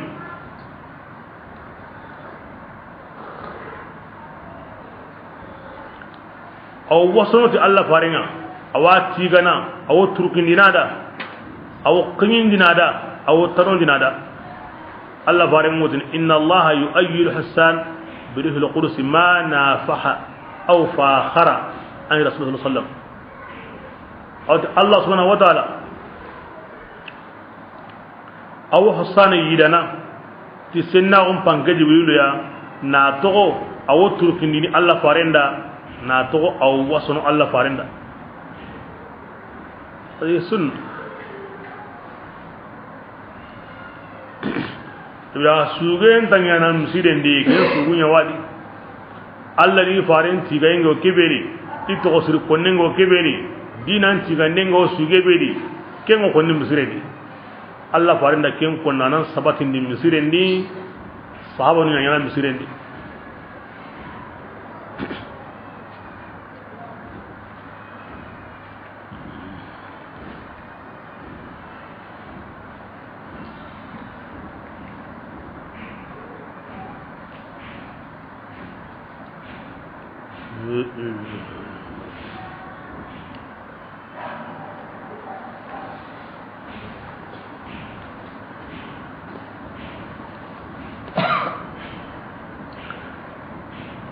waati wadangi me kainden akoto mosri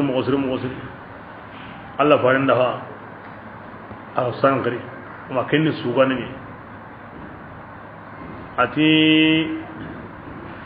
akamoni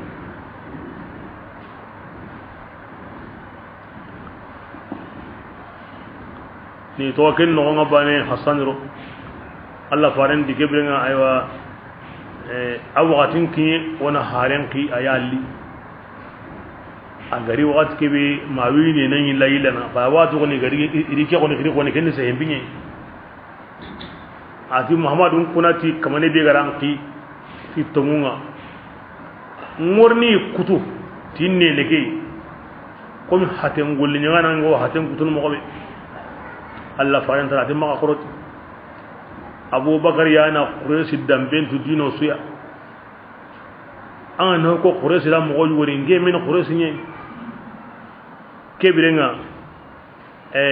ma qortide ngeme ni way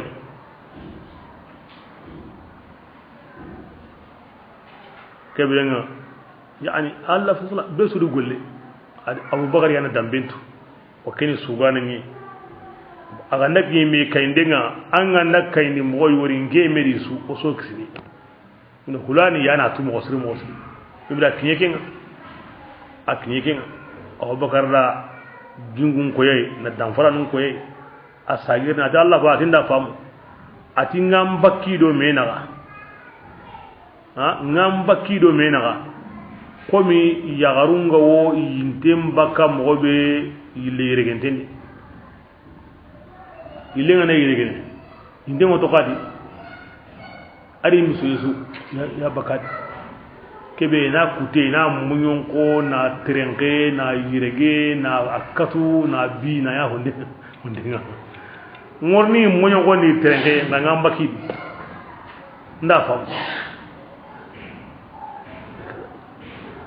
ko ane hinya ma ati kroti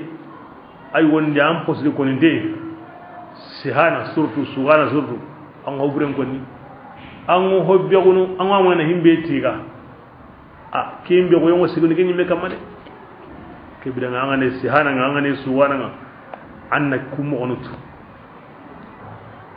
Allah farentu ndi hosu donc islama go awi batana inyamu nana awanga Allah an de golle suya awanga Allah kilina mo sren kanda an gara killiyadi an gana keto an sahendi an sugendi an gabari an tarno gace yen bala an gara laka hillo su kunya bani an ko kamana himbe yi metiga awena ko lo nyamure bismillah qad wajibi yemmun warni fi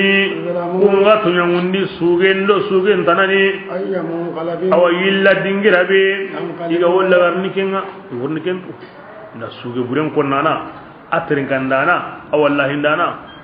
ar gollen su nyawndana an warna to lagara ko tan warana ko be iwa sereni hunya usrede andigame an sugi anya usrede kindi anna diga rasira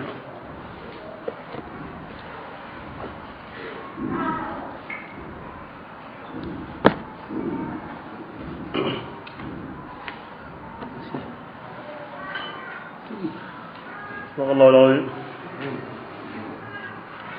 قلنا تم قدام مسلم ان خيركم نوع ني هو سما نو سكسين نو تانغا ني اسلام سما وينو غارنت ني الله كم سوريا ني فارن كندنا سوريا ني خمل سوريا ني ميدا باغ سوريا نا خوان كريم كني نا كسين كني نا تانغا كني تو امدان حقرس كني يا بركري كرامون سباتي نو ساكنو دي سكو مده bunenga ndo samba khairi nodi warjaga nodi kisini nodi tanga no koy me khairi di rona barkinga jamane murondi na khair radi allahumma salli ala muhammadin wa alihi wa sallam